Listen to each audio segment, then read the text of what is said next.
സാവകാശം നൽകിയത് ദൈവത്തിന് നമ്മോട് കാട്ടിയ കരുതലിൻ്റെ ഭാഗമാണ് എന്ന് വിശ്വസിക്കുന്ന ദൈവമക്കൾ കരങ്ങളൊന്ന് ഉയർത്തി കർത്താവിന് മഹത്വമർപ്പിച്ചാട്ടെ. നമുക്കറിയാം, സ്തോത്രം, 18-19 കാലയളവിൽ നമ്മൾ അനുഭവിച്ച സംഘർഷങ്ങൾ എത്ര വലുതാണ് എന്ന് ദൈവമക്കൾക്കറിയാം. കർത്താവിന് സ്തോത്രം. കോവിഡ് അതിശക്തമായി ബാധിച്ച് അനേക പ്രിയപ്പെട്ടവർ ഈ മണ്ണിൽ നിന്ന് മടക്കയാത്ര നടത്തി.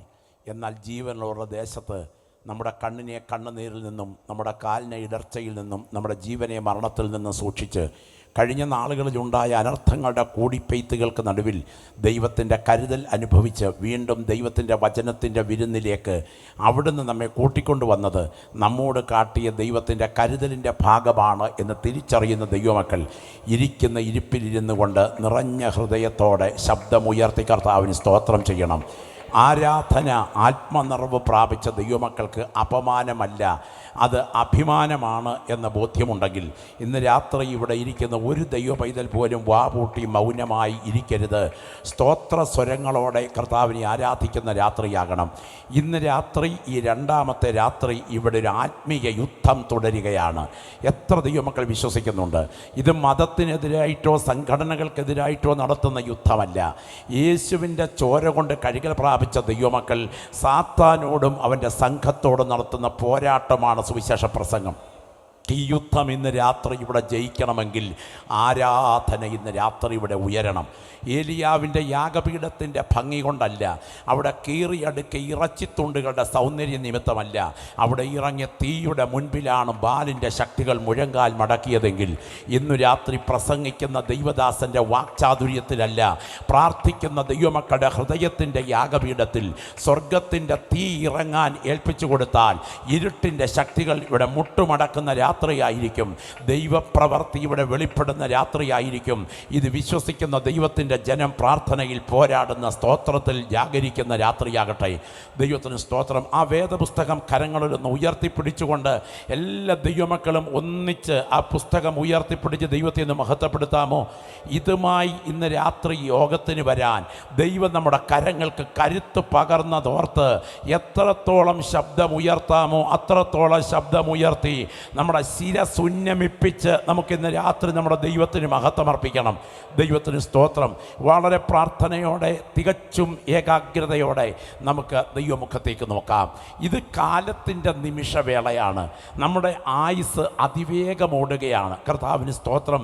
എൻ്റെ സഹോദരൻ പ്രിയ ബോബി ഈ യോഗത്തെക്കുറിച്ച് പ്രാരംഭമായി എന്നോട് സംസാരിക്കുമ്പോൾ ഇവിടെയുള്ള ഈ കർത്തൃദാസൻ, ദാസൻ പാസ്റ്റർ ജിജു, അതേ പി വി കുഞ്ഞുമോൻ, ബഹുമാന്യ കർത്തൃദാസൻ്റെ ആത്മാർത്ഥമായ പരിശ്രമവും സമർപ്പണവും ഓർത്ത് ഞാൻ ദൈവത്തെ മഹത്വപ്പെടുത്തുകയാണ്.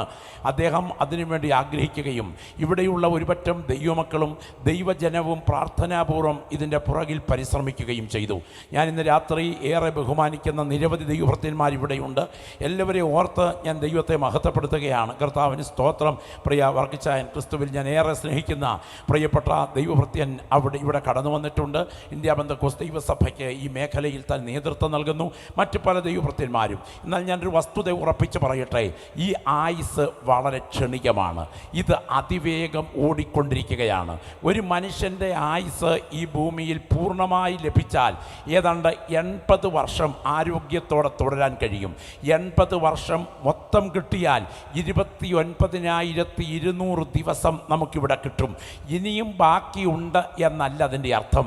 പിള്ളത്തൊട്ടിലിൽ തുടങ്ങി ഉറക്കക്കട്ടിലിൽ തുടർന്ന് ശവപ്പെട്ടി വരെയുള്ള ഈ ഭൂമിയിലെ ജീവിതയാത്രയിൽ തൊട്ടിലിനും പെട്ടിക്കുമിടയിൽ മൊത്തം കൂടെ കിട്ടിയാൽ ഒരു 29,200 ദിവസം നമുക്ക് കിട്ടും. ഇതെല്ലാം കാലത്തിൻ്റെ നിമിഷവേളകളാണ്. എന്നാൽ കാലത്തിൻ്റെ നിമിഷവേളകളിൽ നാം ചെയ്ത ഏതെങ്കിലും ഒരു സേവനം നിത്യതയുടെ എത്തും പിടിയുമില്ലാത്ത യുഗായുഗങ്ങളിൽ പ്രതിഫലിക്കുന്ന ഒന്നുണ്ടെങ്കിൽ അത് കർത്താവ് കർത്താവിന് വേണ്ടി ചെയ്യുന്ന സേവനങ്ങൾ മാത്രമാണ് എന്ന് വിശ്വസിക്കുന്ന ദൈവത്തിൻ്റെ ജനമാണ് ഇവിടെ കടന്നു വന്നിരിക്കുന്നതെങ്കിൽ ഉപ്പുതറയുടെ ഹൃദയഭാഗത്ത് മുഴങ്ങുന്ന ഈ സത്യസുവിശേഷത്തിൻ്റെ ശബ്ദത്തിന് വേണ്ടി ഇതിൻ്റെ പുറകിൽ അധ്വാനിച്ച പ്രിയപ്പെട്ടവർക്ക് പേർ വിളിച്ച് സ്വർഗം പ്രതിഫലം കൊടുക്കുന്ന ഒരു ദിവസം വരുന്നു എന്ന ബോധ്യമുള്ള ദൈവമക്കൾ കരങ്ങൾ ഉയർത്തി ഒരു നിമിഷം ഈ ദേശത്തിൻ്റെ വിടുതലിന് വേണ്ടി ജാഗരിച്ചൊന്ന് പ്രാർത്ഥിച്ചാട്ടെ. എൻ്റെ പിൻപിലിരിക്കുന്ന കർത്തൃദാസന്മാരിൽ നിന്ന് പ്രാർത്ഥനയുടെ ശബ്ദം ഉയരണം. എൻ്റെ മുൻപിലിരിക്കുന്ന ദൈവമക്കളിൽ നിന്ന് പ്രാർത്ഥനയുടെ ശബ്ദം ഉയരണം. എല്ലാ അഭിഷിക്തന്മാരും ആത്മാവിൽ പ്രാർത്ഥിച്ചു തുടങ്ങുന്ന രാത്രിയാകണം. ഇന്ന് രാത്രി ചില പ്രിയപ്പെട്ടവരുടെ പേരുകൾ ജീവൻ്റെ പുസ്തകത്തിൽ കുറിക്കപ്പെടുന്ന രാത്രിയാകണം. സാത്താൻ ബന്ധിച്ച് നിത്യ നരകത്തിലേക്ക് വലിച്ച് ഇഴച്ചുകൊണ്ടിരിക്കുന്ന ചില പ്രിയപ്പെട്ടവരെ ഇന്ന് രാത്രി 9 മണിക്ക് യോഗം അവസാനിക്കുന്നതിന് മുൻപ് അവയുടെ തടവ് വെട്ടി ദൈവം സ്വതന്ത്രമാക്കി പുറത്തു കൊണ്ടുവരുവാൻ ഇവിടെ ഇരിക്കുന്ന ദൈവത്തിൻ്റെ ദാസന്മാരും ദൈവത്തിൻ്റെ ജനവും ശബ്ദമുയർത്തി ആത്മനിറവിൽ ചില മിനിറ്റുകളൊന്ന് ജാഗരിച്ച് പ്രാർത്ഥിച്ചാട്ടെ. ദൈവത്തിന് മഹത്വം, ദൈവത്തിന് മഹത്വം. അന്യഭാഷയിൽ പ്രാർത്ഥിക്കാൻ ദൈവം നിയോഗം തന്നിരിക്കുന്ന ദൈവമക്കൾ ഇതിനകത്തുണ്ടെങ്കിൽ ഈ രാത്രി ഇരിക്കുന്ന ഇരിപ്പിൽ അന്യഭാഷയിൽ പ്രാർത്ഥിച്ചു തുടങ്ങണം. ഇതിനകത്തിരിക്കുന്ന ഒരു ബലഹീന വിശ്വാസി അവരുടെ വാ തുറന്ന് നിഷ്കളങ്കതയോടെ ഇരിക്കുന്ന ഇരിപ്പിൽ ഈ ശുശ്രൂഷകളുടെ അനുഗ്രഹത്തിനായി നിങ്ങൾ പ്രാർത്ഥിച്ചു തുടങ്ങുമ്പോൾ അസാധാരണമായ ചില ദൈവപ്രവർത്തികൾ ഈ ഗ്രൗണ്ടിൽ നടക്കേണ്ടതിന് കർത്താവിൻ്റെ കരം ഉയരാൻ തുടങ്ങുകയാണ്. ഞാൻ വിശ്വസിക്കുന്ന ദൈവമക്കളുടെ മുൻപിൽ നിന്ന് ഉറപ്പോടെ പറയട്ടെ, പ്രപഞ്ച ചക്രവർത്തിയും അഖിലാണ്ട സൃഷ്ടിതാവുമായ മഹാദൈവത്തെ നമ്മുടെ മുൻപിൽ അഭിമുഖമായി നിർത്തുന്ന ഒരു പോരാട്ടമുണ്ടെങ്കിൽ അത് പ്രാർത്ഥനയുടെ പോരാട്ടം മാത്രമാണ്. ഇരിക്കുന്ന ഇരിപ്പിൽ ജാഗരിക്കുന്ന ദൈവവൈതലെ വാപൂട്ടി മൗനമായി അനങ്ങാപ്പാറ നയത്തിൽ അശ്രദ്ധമായിരിക്കാതെ ഇന്ന് രാത്രിത്തെ വിടുതൽ എൻ്റെ ഉത്തരവാദിത്തമാണ് എന്ന ബോധ്യത്തോടെ പ്രാർത്ഥിക്കുന്ന ഒരു ദൈവവൈതൽ ഇതിനകത്തുണ്ടെങ്കിൽ ഞാൻ ഉറപ്പായി പറയാം, പ്രകൃതി ശക്തികളെ വെല്ലുവിളിക്കാൻ നിന്റെ നാവിൽ ആത്മീയ അധികാരം വ്യാപരിച്ചു കൊണ്ടിരിക്കുകയാണ്. വിശ്വസിക്കുക, പ്രകൃതി ശക്തികളെ വെല്ലുവിളിക്കാൻ ഇന്ന് രാത്രി നിന്റെ നാവിൽ അധികാരം വ്യാപരിക്കുകയാണ്. പൈശാചിക ശക്തികളെ തകിടം മറിക്കാൻ ദൈവം നിന്റെ നാവിൽ ഇന്ന് രാത്രി അധികാരം പകരുകയാണ്. ദൂതന്മാരുടെ ശുശ്രൂഷ അനുഭവിപ്പാൻ ഇന്ന് രാത്രി ദൈവാത്മാവ് നിന്നെ ബലപ്പെടുത്തുന്ന രാത്രിയാണ്.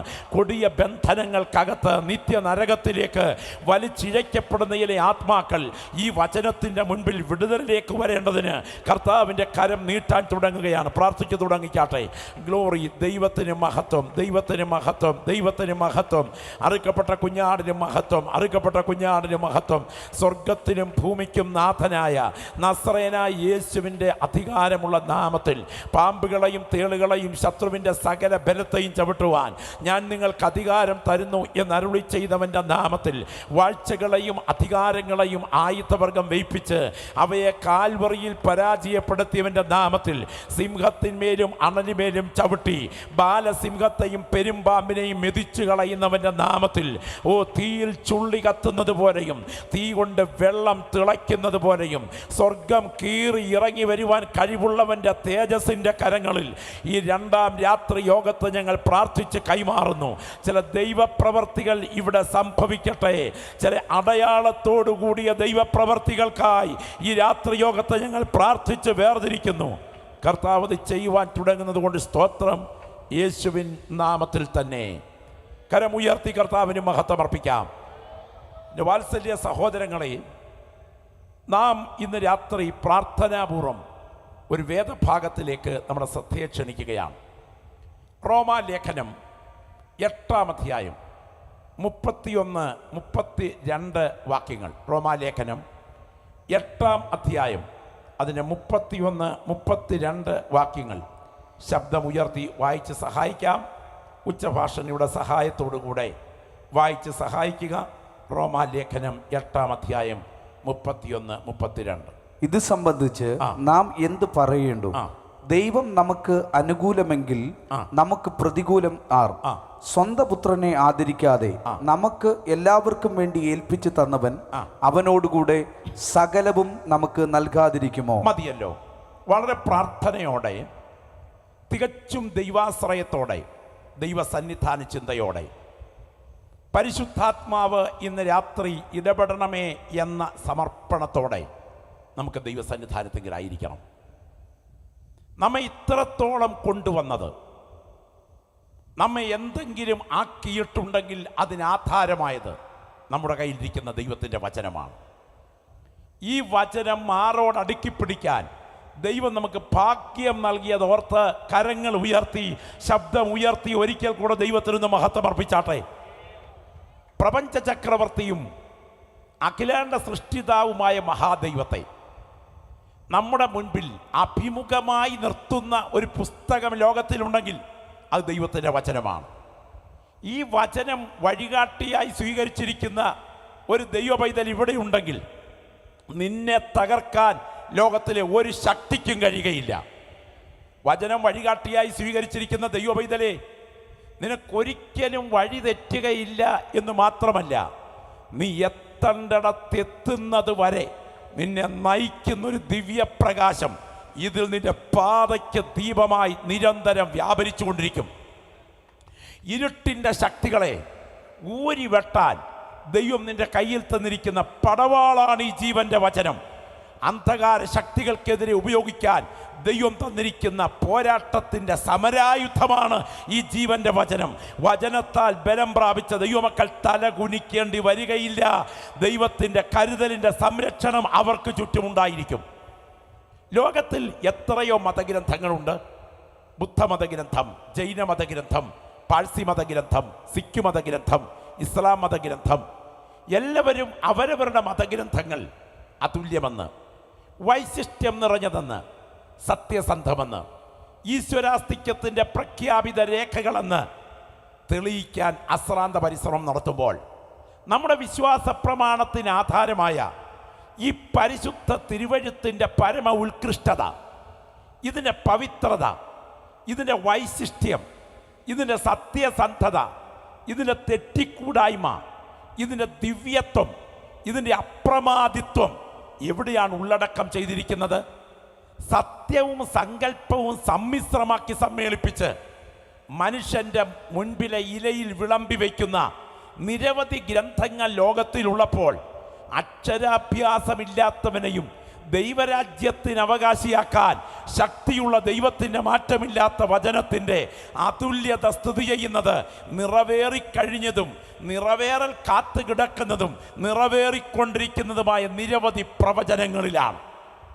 നാളെയുടെ നീളങ്ങളിൽ ഇവിടെ നടക്കാൻ തുടങ്ങുന്ന സംഭവങ്ങളെ ഇതുപോലെ മുന്നറിയിപ്പ് നൽകിയിട്ടുള്ള ഒരു പുസ്തകം ലോക ചരിത്രത്തിലില്ല എന്ന് പറയുമ്പോൾ അതിനാമേൻ പറയുന്ന ദൈവമക്കൾ കരമുയർത്തിയിട്ട് പറയണം, ഇതിൻ്റെ പുറകിൽ വ്യാപരിച്ചത് മനുഷ്യൻ്റെ കരമല്ല, ഇത് മഹാദൈവത്തിൻ്റെ കരം തന്നെയാണ്. പ്രിയപ്പെട്ടവരെ, ലോകത്തിൽ നമ്മളൊക്കെ ഓരോ സ്ഥലങ്ങളിൽ ജനിച്ചത് ആരും പ്രവചിച്ചിട്ടൊന്നുമല്ല. നമ്മളൊക്കെ വന്ന കൂട്ടത്തിൽ വന്നതാണ്. എന്നാൽ പലസ്തീൻ്റെ മണ്ണിൽ നമ്മുടെ രക്ഷകൻ ജനിച്ചത് വന്ന കൂട്ടത്തിൽ വന്നതല്ല. പ്രവചിച്ചതുപോലെ ജനിച്ച ഒരുവനെ ചരിത്രം കണ്ടിട്ടുണ്ടെങ്കിൽ അത് ഈ രാത്രി നാം സ്തോത്രം പറഞ്ഞ് ആരാധിക്കുന്ന കർത്താവാണ് എന്ന ബോധ്യമുള്ള ദൈവമക്കൾ കരമുയർത്തി പറയണം. അത് സാധാരണ ജന്മമല്ല, ദൈവത്തിൻ്റെ അനാദി നിർണയത്തിൻ്റെ നിവർത്തിയായ ജനനമാണ്. പ്രിയപ്പെട്ടവരെ, ഒരു പ്രവചനമാകാൻ അടിസ്ഥാനപരമായ ചില മാനദണ്ഡങ്ങളുണ്ട്. ഒന്നാമത്തെ മാനദണ്ഡം, അത് നിറവേറുന്നതിന് മുൻപ് പ്രഖ്യാപിച്ചിരിക്കണം. നിറവേറിക്കഴിഞ്ഞ കാര്യം ചകഞ്ഞെടുത്ത് പറയുന്നതല്ല പ്രവചനം, നിറവേറുന്നതിന് മുൻപ് പ്രഖ്യാപിച്ചിരിക്കണം. 2, പ്രഖ്യാപനത്തിനും നിറവേറലിനുമിടയിൽ വ്യക്തമായ ഒരു ഇടവേള വേണം. 3, പ്രഖ്യാപിച്ച വ്യക്തിക്ക് പ്രഖ്യാപനത്തിൽ കൈകടത്തലോ ഭാഗഭാഗിത്വമോ ഉണ്ടാകരുത്. ഊട്ടുവിളക്കിൻ്റെ ചുവട് വീടിൻ്റെ പിൻപിലെ കയ്യാലയുടെ ദ്വാരത്തിൽ കൊണ്ട് ഒളിപ്പിച്ചു വെച്ചിട്ട് പ്രാർത്ഥിച്ചെടുക്കുന്ന വിദ്വാൻമാരെ കുറിച്ച് കേട്ടിട്ടുണ്ട്. അയാളുടെ കയ്യിലിരിപ്പ് തന്നെയാണ് ആ നിവർത്തിയുടെ പുറകിലുള്ളത്. യഥാർത്ഥ പ്രവാചകനോ തൽപര കക്ഷികൾക്കോ പ്രവചന നിറവേറലിൽ ഒരു കൈകടത്തലും പാടില്ല. ആ പ്രവചനം മാനുഷിക കാഴ്ചപ്പാടുകൾക്കും ധാരണകൾക്കും അതീതമായിരിക്കണം. ഞാൻ പറയാം, രാജാക്കന്മാർ ജനിക്കുന്നത് എവിടെയാണ്? കൊട്ടാരത്തിൽ. എന്നാൽ യേശുവിൻ്റെ ജനനത്തെക്കുറിച്ച് പ്രവചിച്ചപ്പോൾ നീയോ ബേദലഹേം എഫ്രാത്തെ എന്ന് പറഞ്ഞ് പ്രവചിച്ച പ്രവചനം നമുക്കറിയാം. സ്തോത്രം. എവിടെ നിന്നാണ് ആ പ്രവചനം നടക്കുന്നത്? ഒരു കുഗ്രാമത്തിൽ. കുഗ്രാമത്തിൽ പ്രവചിച്ചാലും കൊട്ടാരത്തിൽ പ്രവചിച്ചാലും നിവർത്തിക്കേണ്ട സമയമടുക്കുമ്പോൾ എല്ലാ കാര്യത്തിലും എല്ലാ വശത്തും ഒരു പ്രവചനം കൃത്യമായി നിവർത്തിക്കപ്പെടുന്നെങ്കിൽ അതിൻ്റെ പുറകിൽ വ്യാപരിക്കുന്നത് മനുഷ്യൻ്റെ കരമല്ല, അത് മഹാദൈവത്തിൻ്റെ കരം തന്നെയാണ്. സാധുവായ ഒരു ഗർഭിണി സ്ത്രീ ബലഹീനതയിൽ യാത്ര ചെയ്യുമ്പോൾ വെച്ചും വിറച്ചും യാത്ര ചെയ്ത് ബേതലഹേമിലെത്തിയപ്പോൾ ജനനം നടക്കാൻ കാരണം അതിൻ്റെ പുറകിൽ ചലിച്ചത് മനുഷ്യൻ്റെ കരമല്ല, മഹാദൈവത്തിൻ്റെ കരമാണ്. അങ്ങനെയാണെങ്കിൽ ഇതുപോലെ പ്രവചനങ്ങൾ കൂട്ടമായി നിവർത്തിക്കപ്പെട്ട ഒരു വ്യക്തിത്വത്തെ ലോകം കണ്ടിട്ടുണ്ടെങ്കിൽ ഇന്ന് രാത്രി ഇവിടെ ഇരിക്കുന്ന ദൈവമക്കൾ ശബ്ദമുയർത്തി ശിരസുന്നമിപ്പിച്ച് പറയണം, അത് ഞങ്ങൾ പ്രസംഗിക്കുന്ന നസറേനായ യേശു അല്ലാതെ ഒരുത്തനും ഇല്ലെന്ന് ആഘോഷത്തോടെ പറയാനാണ് ഈ പന്തൽ കെട്ടി വിളിച്ചു പറയുന്നത്. ആ കാലാതീതതയിൽ നിന്ന് കാലിത്തൊഴുത്തിലൂടെ കന്യകയുടെ ഉദരത്തിൽ ഉരുത്തിരിഞ്ഞ് ഈ കാലത്തിലേക്ക് കയറി വന്ന് പാപകളങ്കങ്ങൾ തെല്ലുമേശാതെ ഈ മണ്ണിൽ കറതീർന്ന പവിത്ര ജീവിതം നയിച്ച് ഇങ്ങനെ സകല നീതിയും നിവർത്തിക്കുന്നത് നമുക്കുചിതം എന്ന് പറഞ്ഞുകൊണ്ട് യോഹന്നാന്റെ കൈക്കീഴിൽ നിമജ്ജന സ്നാനം സ്വീകരിച്ച് രോഗികളെ സൗഖ്യമാക്കി മരിച്ചവരെ ഉയർപ്പിച്ച് അത്ഭുതങ്ങൾ ചെയ്ത് നാടകം സഞ്ചരിച്ച് 33.5 തിരുവയസ്സെങ്കിൽ നമ്മുടെ പാപശാപ കാലുഷ്യങ്ങൾ പരിഹരിപ്പാൻ കാൽവറിയിൽ കള്ളന്മാരുടെ മധ്യേ കാലിലും ബാണുകളിൽ പിടഞ്ഞു മരിച്ച് കുലയ്ക്ക് കൊടുത്ത മരണത്തിനും കനത്ത കാവൽ ശക്തിക്കും വിധേയനായി കല്ലുകൊണ്ടുണ്ടാക്കിയ ഒരു കല്ലറയിൽ ശവസംസ്കരിക്കപ്പെട്ടിട്ടും കല്ലറയെ ഭേദിച്ച് കാവൽ പടയാളികളുടെ കാൽമുട്ടുകളെ വിറകൊള്ളിച്ച് 3-ാം നാൾ കല്ലറ കാലിയാക്കി ഉയർത്തെഴുന്നേറ്റ് ആണിപ്പാടേറ്റ പൊന്നു കരങ്ങൾ ഉയർത്തി വത്സല ശിഷ്യന്മാരെ ആശീർവദിച്ച് അവർ കാണുക സ്വർഗാരോഹണം ചെയ്ത് ഇത്രയും ദൈവമക്കൾ ഉപ്പുതറയിൽ വചനത്തിൻ്റെ മുൻപിലിരിക്കുമ്പോൾ തൃക്കരങ്ങളം തങ്കത്തളികയിൽ പരിശുദ്ധ രക്തവുമായി പിതൃവല ഭാഗത്ത് മധ്യസ്ഥതയണച്ച് ഇനി എത്രയും വേഗം കൈകളിൽ ചെങ്കോൽ പിടിച്ചുകൊണ്ട് ലോകത്തെ നീതിയോടെ ഭരിക്കാൻ മടങ്ങി വരുന്ന നസറേനായ യേശു എന്ന വ്യക്തിത്വത്തെ ഇന്ന് രാത്രി പരിചയപ്പെടുത്തലാണ് സുവിശേഷത്തിന്റെ അന്തസത്ത. ഗോതമ്പ് ദോശയിൽ നിന്ന് ഗോതമ്പ് മാറ്റിയാൽ എന്തധികം വരും?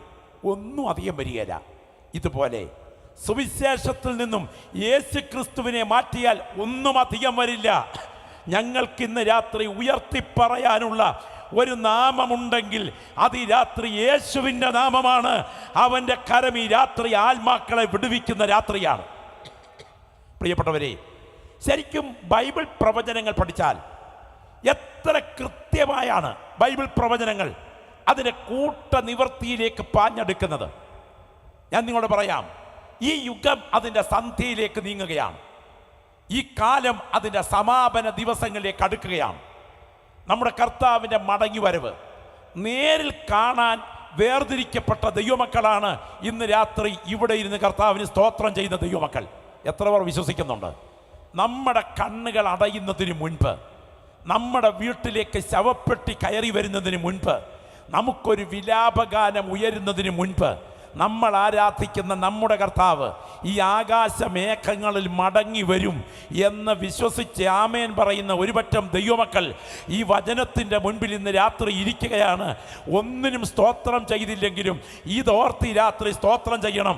കാലം അതിൻ്റെ അവസാന ദിവസങ്ങളിലേക്ക് അടുക്കുകയാണ്.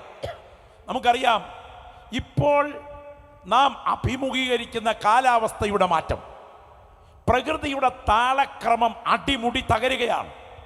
ഇന്നേക്ക് 20 നൂറ്റാണ്ടുകൾക്ക് പുറകിൽ ഒരു കറുത്ത കാലത്തിൻ്റെ കലാശം വരുന്ന കഠിന പീഡനങ്ങളുടെ ഘോഷയാത്ര, ഈ മണ്ണിൽ പെയ്തിറങ്ങുന്ന ഒരു ദുരന്ത കാലത്തിൻ്റെ പ്രവചനം വെളിപ്പാടുകാരൻ പ്രവചിച്ചപ്പോൾ 16-ാം അധ്യായത്തിൽ ഇങ്ങനെ വിളിച്ചു പറഞ്ഞു: തീ കൊണ്ട് മനുഷ്യനെ ചുടത്തക്ക വിധം സൂര്യന് ഭൂമിമേൽ അധികാരം ലഭിച്ചു. മനുഷ്യൻ അത്യുഷ്ണത്താൽ വെന്തുപോയി. ഇത് കാണുമ്പോൾ കണ്ണടച്ചിരുന്ന് ഉറങ്ങേണ്ടവരല്ല ദൈവമക്കൾ.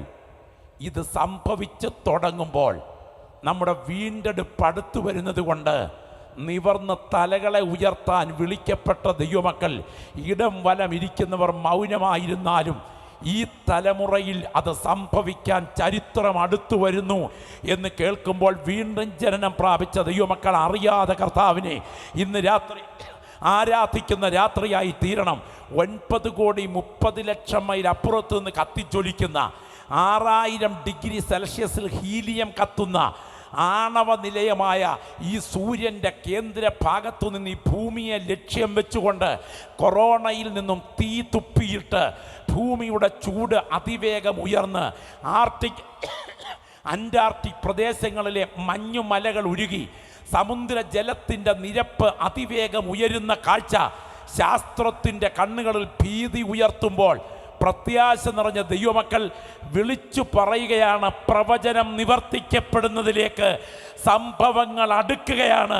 ഈ രാത്രി ആ ബോധ്യമുള്ള ദൈവത്തിൻ്റെ ജനമാണ് ഈ ഗ്രൗണ്ടിൽ കൂടി വന്നിരിക്കുന്നതെങ്കിൽ സ്തോത്രത്തോടെ വിളിച്ചു പറയണ സംഭവങ്ങൾ അതിലേക്ക് അതിവേഗം പാഞ്ഞടുക്കുക തന്നെയാണ്. സി വി രാമൻ വടക്കേ ഒരു ട്രെയിനിൽ യാത്ര ചെയ്തുകൊണ്ടിരിക്കുമ്പോൾ പെട്ടെന്ന് അദ്ദേഹം ആ കമ്പാർട്ട്മെന്റിൽ ചങ്ങല വലിച്ചു. റെയിൽവേ ഗാർഡ് അടുത്ത് വന്ന് ചോദിച്ചു, എന്തിനാ സാർ ചങ്ങല വലിച്ചത്? പറഞ്ഞു, ഒരു 1,500 മീറ്റർ മുൻപിൽ ഈ ട്രെയിനിൽ പാളം തകർന്നു കിടപ്പുണ്ട് ഈ ട്രാക്കിൽ. പെട്ടെന്ന് അവർ നിരീക്ഷണം നടത്തി, തിരിച്ചു വന്ന് പറഞ്ഞു, ശരിയാണ്, വിപ്ലവകാരികൾ 500 മീറ്റർ അപ്പുറത്ത് പാളം തകർത്തിട്ടിരിക്കുകയാണ്. ഇദ്ദേഹത്തോട് ചോദിച്ചു, എങ്ങനെ അങ്ങയ്ക്ക് മനസ്സിലായി ഈ പാളം തകർന്നു കിടക്കുന്നു എന്ന്? അപ്പോൾ അദ്ദേഹം പറഞ്ഞ മറുപടി, ഈ ട്രെയിൻ പാളത്തിലൂടെ നീങ്ങുമ്പോൾ ചുക് ചുക് ചുക് ചുക് എന്ന് കേൾക്കുന്ന ആ ശബ്ദം കേവലം പാളത്തിലൂടെ നീങ്ങുന്ന ട്രെയിനിൻ്റെ ഇഞ്ചിൻ്റെ ശബ്ദം മാത്രമല്ല, ഇത് പാളവുമായിട്ടുള്ള ഒരു താളത്തിൻ്റെ ശബ്ദമാണ്. താളം മാറി തുടങ്ങുമ്പോൾ ദുരന്തം മുൻപിലുണ്ടെന്ന് ഊഹിക്കാൻ ഞാൻ പഠിച്ചിട്ടുണ്ട്. ഇന്ന് രാത്രി എൻ്റെ മുൻപിലിരിക്കുന്ന ദൈവമക്കൾ കേട്ടു തുടങ്ങുന്ന സംഭവം എന്തെന്നറിയാമോ? ലോക ചരിത്രത്തിൻ്റെ പുരോഗതിയുടെ പിള്ളത്തൊട്ടിലാണ് മധ്യപൂർവ്വ പ്രദേശം. മാനവജാതിയുടെ ചരിത്രത്തിൽ ഏറ്റവും ഘോരമായ 3 മഹായുദ്ധങ്ങൾ സംഭവിപ്പാൻ മധ്യപൂർവ്വ പ്രദേശം തയ്യാറെടുക്കേണ്ടതുണ്ട് ബൈബിൾ പ്രവചനങ്ങളിൽ. ഒന്നാമത് കൃപായുഗത്തിൻ്റെ സന്ധ്യയിൽ നടക്കാൻ തുടങ്ങുന്ന യുദ്ധം, രണ്ടാമത് മഹോപദ്രവകാല യുഗത്തിൻ്റെ സന്ധ്യയിൽ നടക്കാൻ തുടങ്ങുന്ന യുദ്ധം, മൂന്നാമത്തേത് സഹസ്രാബ്ദ വാഴ്ചയുടെ സന്ധ്യയിൽ നടക്കാൻ തുടങ്ങുന്ന യുദ്ധം. ഒന്ന് മൂന്നാം ലോകമഹായുദ്ധം എന്ന് വിശേഷിപ്പിക്കുന്ന യുദ്ധം, രണ്ടാമത്തേത് ഗോഗ് മാഗോഗ് യുദ്ധം, ദൈവത്തിന് സ്തോത്രം, അർമഗദ്ദോൻ യുദ്ധം. ഇതിൽ അതിപ്രധാനമാണ് ദൈവസഭ ഉൽപ്രാപണ വിധേയമാകുന്നതിന് തൊട്ടടുത്ത ദിവസങ്ങളിൽ മുൻപോ പിൻപോ നടക്കേണ്ട ലോകഗതിക്കുടെ ചാലുമാറ്റുന്ന എതിർ ക്രിസ്തുവിൻ്റെ പാദവിന്യാസങ്ങളും ചിലമ്പൊലികളും രംഗപ്രവേശനം ചെയ്യാൻ അവസരമൊരുക്കുന്ന 3-ാം ലോകമഹായുദ്ധം. അതിൻ്റെ ശാക്തിക ചേരികൾ ആരായിരിക്കും? അതിലുപയോഗിക്കുന്ന ആയുധങ്ങൾ അണ്വായുധം ആയിരിക്കും. അതിൽ അതിപ്രധാനപ്പെട്ട കേന്ദ്ര ബിന്ദു പലസ്തീൻ നാടായിരിക്കും. അതിൽ രാജ്യങ്ങൾ സംഘടിക്കുമ്പോൾ അതിൻ്റെ ഏറ്റവും കനത്ത നേതൃത്വം നൽകുന്നത് റഷ്യ ആയിരിക്കും. അതിൽ അറബ് രാജ്യങ്ങളിൽ ഇറാൻ മുൻപിൽ നിൽക്കും. ഇറാൻ്റെ പിന്തുണയോടെ അറബ് രാജ്യങ്ങൾ പലസ്തീൻ്റെ മണ്ണിൽ കൊടിയ യുദ്ധത്തിന് രംഗത്ത് വരുമ്പോൾ അമേരിക്ക ഉൾപ്പെടെയുള്ള ഗ്രേറ്റ് ബ്രിട്ടൻ ഉൾപ്പെടെയുള്ള പാശ്ചാത്യ ശക്തികൾ അതിനെ എതിർക്കാൻ രംഗത്ത് വരും. മാനവജാതി കണ്ടതിൽ വെച്ച് ഏറ്റവും ഘോരമായ ഒരു യുദ്ധം അവിടെ സംഭവിക്കും. 1-ാം ലോകമഹായുദ്ധം 100 ലക്ഷം പേർക്ക് ചുടലക്കളം തോണ്ടിയെങ്കിൽ 2-ാം ലോകമഹായുദ്ധം 550 ലക്ഷം പേരെ കൊന്നുമുടിച്ചെങ്കിൽ അടുത്ത മഹായുദ്ധം അതിഭീകരമായിരിക്കും. അതിൻ്റെ പശ്ചാത്തലത്തിൽ എതിർ ക്രിസ്തു രംഗപ്രവേശനം ചെയ്യും. ഇത് പഠിച്ചിട്ടുള്ള ജീവൻ പ്രാപിച്ച ദൈവമക്കൾ അതിൻ്റെ മാറ്റം കണ്ടു തുടങ്ങുന്ന ഈ ദിവസങ്ങളിൽ വിശ്വാസത്തിൻ്റെ കരങ്ങൾ ഉയർത്തിക്കൊണ്ട് ആത്മാവിൽ വിളിച്ചു പറയണം, എൻ്റെ ദൈവത്തിൻ്റെ കരം യുഗങ്ങൾക്ക് മുൻപേ. ഒന്ന് കരമുയർത്തി പറയാമോ? ഇവിടെ ഇരിക്കുന്ന ദൈവമക്കൾ എത്ര പേര് ഇവിടെയുണ്ട്? അഭിമാനത്തോടെ സ്തോത്രത്തോടെ നിങ്ങളുടെ വലത് കരങ്ങൾ ദൈവസ്ഥലിൽ ഉയർന്നിരിക്കുമ്പോൾ അല്പമെങ്കിലും സങ്കോചത്തോടെയല്ല, എൻ്റെ ഈ തലമുറയിൽ കർത്താവിൻ്റെ മടങ്ങി മടങ്ങിവരവ് ഞാൻ നേരിട്ട് കാണുമെന്ന് അകത്ത് ബോധ്യമുള്ള, ആ ഉൾത്തുടിപ്പ് അനുഭവിക്കുന്ന, ആ അകത്തെ ചലനം അനുഭവിക്കുന്ന ദൈവമക്കൾ, ഇത്രയും ദൈവമക്കൾ ഒന്നിച്ച് ശബ്ദമുയർത്തി വിളിച്ചു പറയണം, ആമേൻ. കർത്താവായ യേശുവേ വരേണമേ. യുഗം അതിൻ്റെ സന്ധ്യയിലേക്ക് അടുത്തുകൊണ്ടിരിക്കുകയാണ്. ദൈവമക്കൾ തിരിച്ചറിയുക. ഈ ബൈബിളിൻ്റെ പശ്ചാത്തലത്തിൽ ഞാൻ പ്രാവചനിക വസ്തുതകളെ തൊട്ടു പറഞ്ഞു. മറുവശത്ത് നമ്മെ വ്യക്തിഗതമായി പരാമർശിച്ചുകൊണ്ട് പറയുന്നു, ഞാനൊരു സങ്കീർത്തന വേദഭാഗം ഉദ്ധരിക്കുമ്പോൾ അത് എന്നോടൊപ്പം വിശ്വസിക്കുന്ന സകല ദൈവമക്കളും ഇരിക്കുന്ന ഇരിപ്പിനേറ്റ് പറയണം. സന്തോഷമുണ്ടോ? ശബ്ദം ഉയർത്തി പറയണം. കാരണം എനിക്കറിയാം, എൻ്റെ മുമ്പിലിരിക്കുന്ന ദൈവമക്കളിൽ ബഹുഭൂരിപക്ഷം വിശ്വാസികൾ ആത്മനിറവ് പ്രാപിച്ച ദൈവമക്കളാണ്. ഞാൻ ഇരിക്കുന്നതും എഴുന്നേൽക്കുന്നതും നീ അറിയുന്നു. എൻ്റെ നടപ്പും കിടപ്പും നീ ശോധന ചെയ്യുന്നു. എൻ്റെ വഴികളൊക്കെയും നിനക്ക് മനസ്സിലായിരിക്കുന്നു. നീ അറിയാതെ ഒരു വാക്കും എൻ്റെ നാവിന്മേലില്ല. നീ മുൻപും പിൻപും എന്നെ അടച്ചു, നിന്റെ കൈ എൻ്റെ മേൽ വെച്ചിരിക്കുന്നു. ഈ പരിജ്ഞാനം എനിക്ക് അത്യത്ഭുതമാകുന്നു. അതെനിക്ക് ഗ്രഹിച്ചുകൂടാതെ വണ്ണം ഉന്നതമായിരിക്കുന്നു. എൻ്റെ ആത്മാവിനെ ഒളിച്ച് ഞാൻ എവിടേക്ക് പോകും? തിരുസന്നിധി വിട്ട് ഞാൻ എവിടെ കൂടും? ഞാൻ സ്വർഗത്തിൽ കയറിയാൽ നീ അവിടെയുണ്ട്. ഞാൻ ഉഷസ്സിൽ ചിറക് ധരിച്ച് സമുദ്രത്തിൻ്റെ അറ്റത്തി എന്ന് പാർത്താൽ അവിടെയും നിന്റെ കൈ എന്നെ നടത്തും. ഇരുട്ടെന്നെ മൂടിക്കളയട്ടെ, വെളിച്ചം എൻ്റെ ചുറ്റും രാത്രിയായി തീരട്ടെ എന്ന് പറഞ്ഞാൽ ഇരുട്ട് പോലും നിനക്ക് മറവായിരിക്കയില്ല. രാത്രി പകൽ പോലെ പ്രകാശിക്കും, ഇരുട്ടും വെളിച്ചവും നിനക്ക് ഒരുപോലെ തന്നെ. അടുത്ത വാചകം, നീയല്ലോ എൻ്റെ അന്തരംഗങ്ങളെ നിർമ്മിച്ചത്, എൻ്റെ അമ്മയുടെ ഉദരത്തിൽ നീ എന്നെ മെടഞ്ഞു. കേട്ടോ, നെയ്ത്തുകാരൻ കൊട്ട മെടയുന്നത് പോലെ, ഓല നെയ്തെടുക്കുന്നത് പോലെ എൻ്റെ കൂടപ്പിറപ്പേ, മനുഷ്യൻ്റെ കണ്ണുകൾക്ക് നീ അജ്ഞാതമായിരുന്നപ്പോൾ നിൻ്റെ അമ്മയുടെ ഗർഭഗൃഹത്തിനകത്ത് നിന്നെ മെനഞ്ഞ ഒരു കരമുണ്ട്. അത് ഈ രാത്രി ഞാൻ സ്തോത്രം പറഞ്ഞ് ആരാധിക്കുന്ന കർത്താവാണ്. ഒരു മന്ത്രപ്രയോഗത്തിനും ഒരു ക്ഷുദ്രവാദത്തിനും ഒരു ആഭിചാരത്തിനും ഒരു ഏലസിനും ഒരു ആവാഹിച്ചു വിട്ട ദുരാത്മവ്യാപാരത്തിന് തകർക്കാൻ കഴിയാത്തൊരു പദ്ധതി പ്രാർത്ഥിക്കുന്ന നിന്നെക്കുറിച്ച് എൻ്റെ ദൈവം നീ ജനിക്കുന്നതിന് മുൻപ് പ്ലാൻ ചെയ്ത് വെച്ചിട്ടാണ് ഈ ഭൂമിയിൽ നിന്നെ ജനിക്കാൻ അനുവദിച്ചത് എന്ന ആന്തരിക ബോധ്യമുള്ള ദൈവമക്കൾ ഇരിക്കുന്ന ഇരിപ്പിൽ ശബ്ദമുയർത്തി കരമടിക്കാമെങ്കിൽ കരമടിച്ച് പറയണം, ലോകത്തിൽ ആർക്കുള്ളതിനേക്കാൾ ഗ്ലോറി ഗ്ലോറി ഗ്ലോറി, രക്തത്താൽ ജയം. നിരാശ മനസ്സിൽ വല്ലാതെ ആധിപത്യം പുലർത്തി, പലപ്പോഴും കണ്ണുകൾ നിറഞ്ഞൊഴുകി, ഹൃദയം വല്ലാതെ തപിച്ച്, ആത്മഹത്യ പോലും ഇടയ്ക്ക് ചിന്തിക്കത്തക്ക വിധം മനസ്സിനെ തകർക്കാൻ വാദിച്ചുകൊണ്ട് നിൽക്കുന്ന ബന്ധനങ്ങളെ ഈ രാത്രിയിൽ സ്വർഗം പറിച്ചെറിഞ്ഞിട്ട് ഈ രാത്രി മീറ്റിംഗ് കഴിഞ്ഞ് നീ എഴുന്നേൽക്കുന്നതിന് മുൻപ് ഇതുവരെ പകരപ്പെട്ടിട്ടില്ലാത്ത ദൈവകൃപയുടെ അഭിഷേകം നിന്റെ ശിരസിന്മേൽ പകർന്ന്, അതെ, പരിശുദ്ധാത്മ നിയോഗത്തോടെ പുൾപിറ്റിൽ ഞാൻ വിളിച്ചു പറയുന്നു, ദൈവത്തിന് സ്തോത്രം. അസാധാരണമായി കാണുന്ന ചില അപകട സ്വപ്നങ്ങൾ പോലും ജീവിതത്തിൽ യാഥാർത്ഥ്യമായി മാറാൻ പോകുന്നു എന്ന് നിരാശ ഭരിച്ചുകൊണ്ട് ഇന്ന് രാത്രി പുസ്തകവുമായി യോഗത്തിൽ വന്നിരിക്കുന്ന എൻ്റെ സഹോദരി സഹോദര, നിന്റെ ഭാവിയെക്കുറിച്ച് സാത്താൻ എഴുതി വച്ചിട്ടുള്ള സകല പദ്ധതികളെയും തച്ചുടച്ചുകൊണ്ട് ഇതുവരെ കണ്ടിട്ടില്ലാത്ത ചില വാഗ്ദത്തങ്ങൾ നീ തല ഉയർത്തത്തക്ക വിധം നിന്റെ കൺമുൻപിൽ വെളിപ്പെടുത്തേണ്ടതിന് ആ കരം നിനക്ക് അനുകൂലമായി ചലിച്ചുകൊണ്ടിരിക്കുന്നു. ആ ബോധ്യമുള്ള ദൈവമക്കൾ പാതാള ഗോപുരങ്ങൾ കേൾക്കെ, നരക കവാടങ്ങൾ കേൾക്കെ, സാത്താന്റെ ഒടുങ്ങ പക തിരിച്ചറിയേ ഈ ഗ്രൗണ്ടിലിരുന്ന് ആത്മാവിൽ വിളിച്ചു പറയണം, ഓ ദൈവത്തിന് മഹത്വം, ദൈവത്തിന് മഹത്വം. ആത്മാവിൽ ഉറപ്പോടെ പറയണം, സ്വന്തം പുത്രനെ ആദരിക്കാതെ ഞങ്ങൾക്കെല്ലാവർക്കും വേണ്ടി ഏൽപ്പിച്ചു തന്നവൻ അതോടുകൂടെ സകലതും ഞങ്ങൾക്ക് നൽകാതിരിക്കുമോ? ദൈവം നമുക്ക് അനുകൂലമെങ്കിൽ പ്രതികൂലമാര്? അവൻ്റെ കരവിൽ രാത്രിയുടെ വ്യക്തികളെ ഇറങ്ങി തൊടുന്ന രാത്രിയാണ്. ഓ രക്തത്താൽ ജയം, ശബ്ദമുയരട്ടെ, ശബ്ദമുയരട്ടെ. ഓ രക്തത്താൽ ജയം, രക്തത്താൽ ജയം. ഹോരേബിൽ വെളിപ്പെട്ട ദൈവത്തിൻ്റെ തേജസ്, സീനായിൽ മൂടിയിറങ്ങിയ ദൈവത്തിൻ്റെ തേജസ് ഇന്ന് രാത്രി ഇരിക്കുന്ന ദൈവമക്കളുടെ മീതെ ആത്മാവിൽ കവിയുന്ന രാത്രിയാണ്. നീ ഇരിക്കുന്നത് കസേരയിലാണെങ്കിലും ഹോരേബിൽ മുൾപ്പടർപ്പിൽ ദൈവത്തിൻ്റെ തേജസ് മൂടി നിൽക്കുന്നത് ഒരു മുൾപ്പടർപ്പിനെ ചുറ്റുമായിരിക്കുന്നത് പോലെ നിന്നെ കത്തിച്ച് ചാമ്പലാക്കുന്ന അഗ്നി അല്ല ഇന്ന് രാത്രി നിന്നെ പൊതിഞ്ഞുകൊണ്ടിരിക്കുന്നത്. മനസ്സിനെ നിഷ്കള നിഷ്കളങ്കമായ മാനസികാവസ്ഥകളെ മുച്ചൂടും തകർത്ത് നിന്റെ മനസ്സിനെ കലുഷിതപ്പെടുത്തി നിരാശയിലേക്ക് വലിച്ചിഴക്കത്തക്ക വിധം വാദിച്ചു കൊണ്ടിരിക്കുന്ന ചിലതിന്മേൽ ഞങ്ങൾ ഈ രാത്രി പുൾപിറ്റിൽ നിന്ന് പ്രസംഗിച്ചു കൊണ്ടിരിക്കുമ്പോൾ തന്നെ സ്വർഗത്തിൻ്റെ കൈ നീണ്ടുവരികയാണ്. നിന്നെക്കുറിച്ച് അയൽപക്കക്കാരുടെ പദ്ധതിയല്ല, നിന്നെക്കുറിച്ച് നിന്റെ ശത്രുവിൻ്റെ പദ്ധതിയല്ല, നിന്നെക്കുറിച്ച് ദൈവത്തിൻ്റെ പദ്ധതി നിവർത്തിക്കേണ്ടതിന് ചില പദ്ധതികളെ പൊളിച്ചെഴുതുന്ന രാത്രിയാണ് ഇന്ന് രാത്രി എന്ന് തിരിച്ചറിഞ്ഞുകൊണ്ട് ഈ ഗ്രൗണ്ടിലെ വചനം ഉറപ്പോടെ പറയണം. ദൈവത്തെ സ്നേഹിക്കുന്നവർക്ക്, നിർണയപ്രകാരം വിളിക്കപ്പെട്ടവർക്ക് സകലതും നന്മയ്ക്കായി കൂടി വ്യാപരിക്കുന്നു. ദൈവത്തിന് സ്തോത്രം.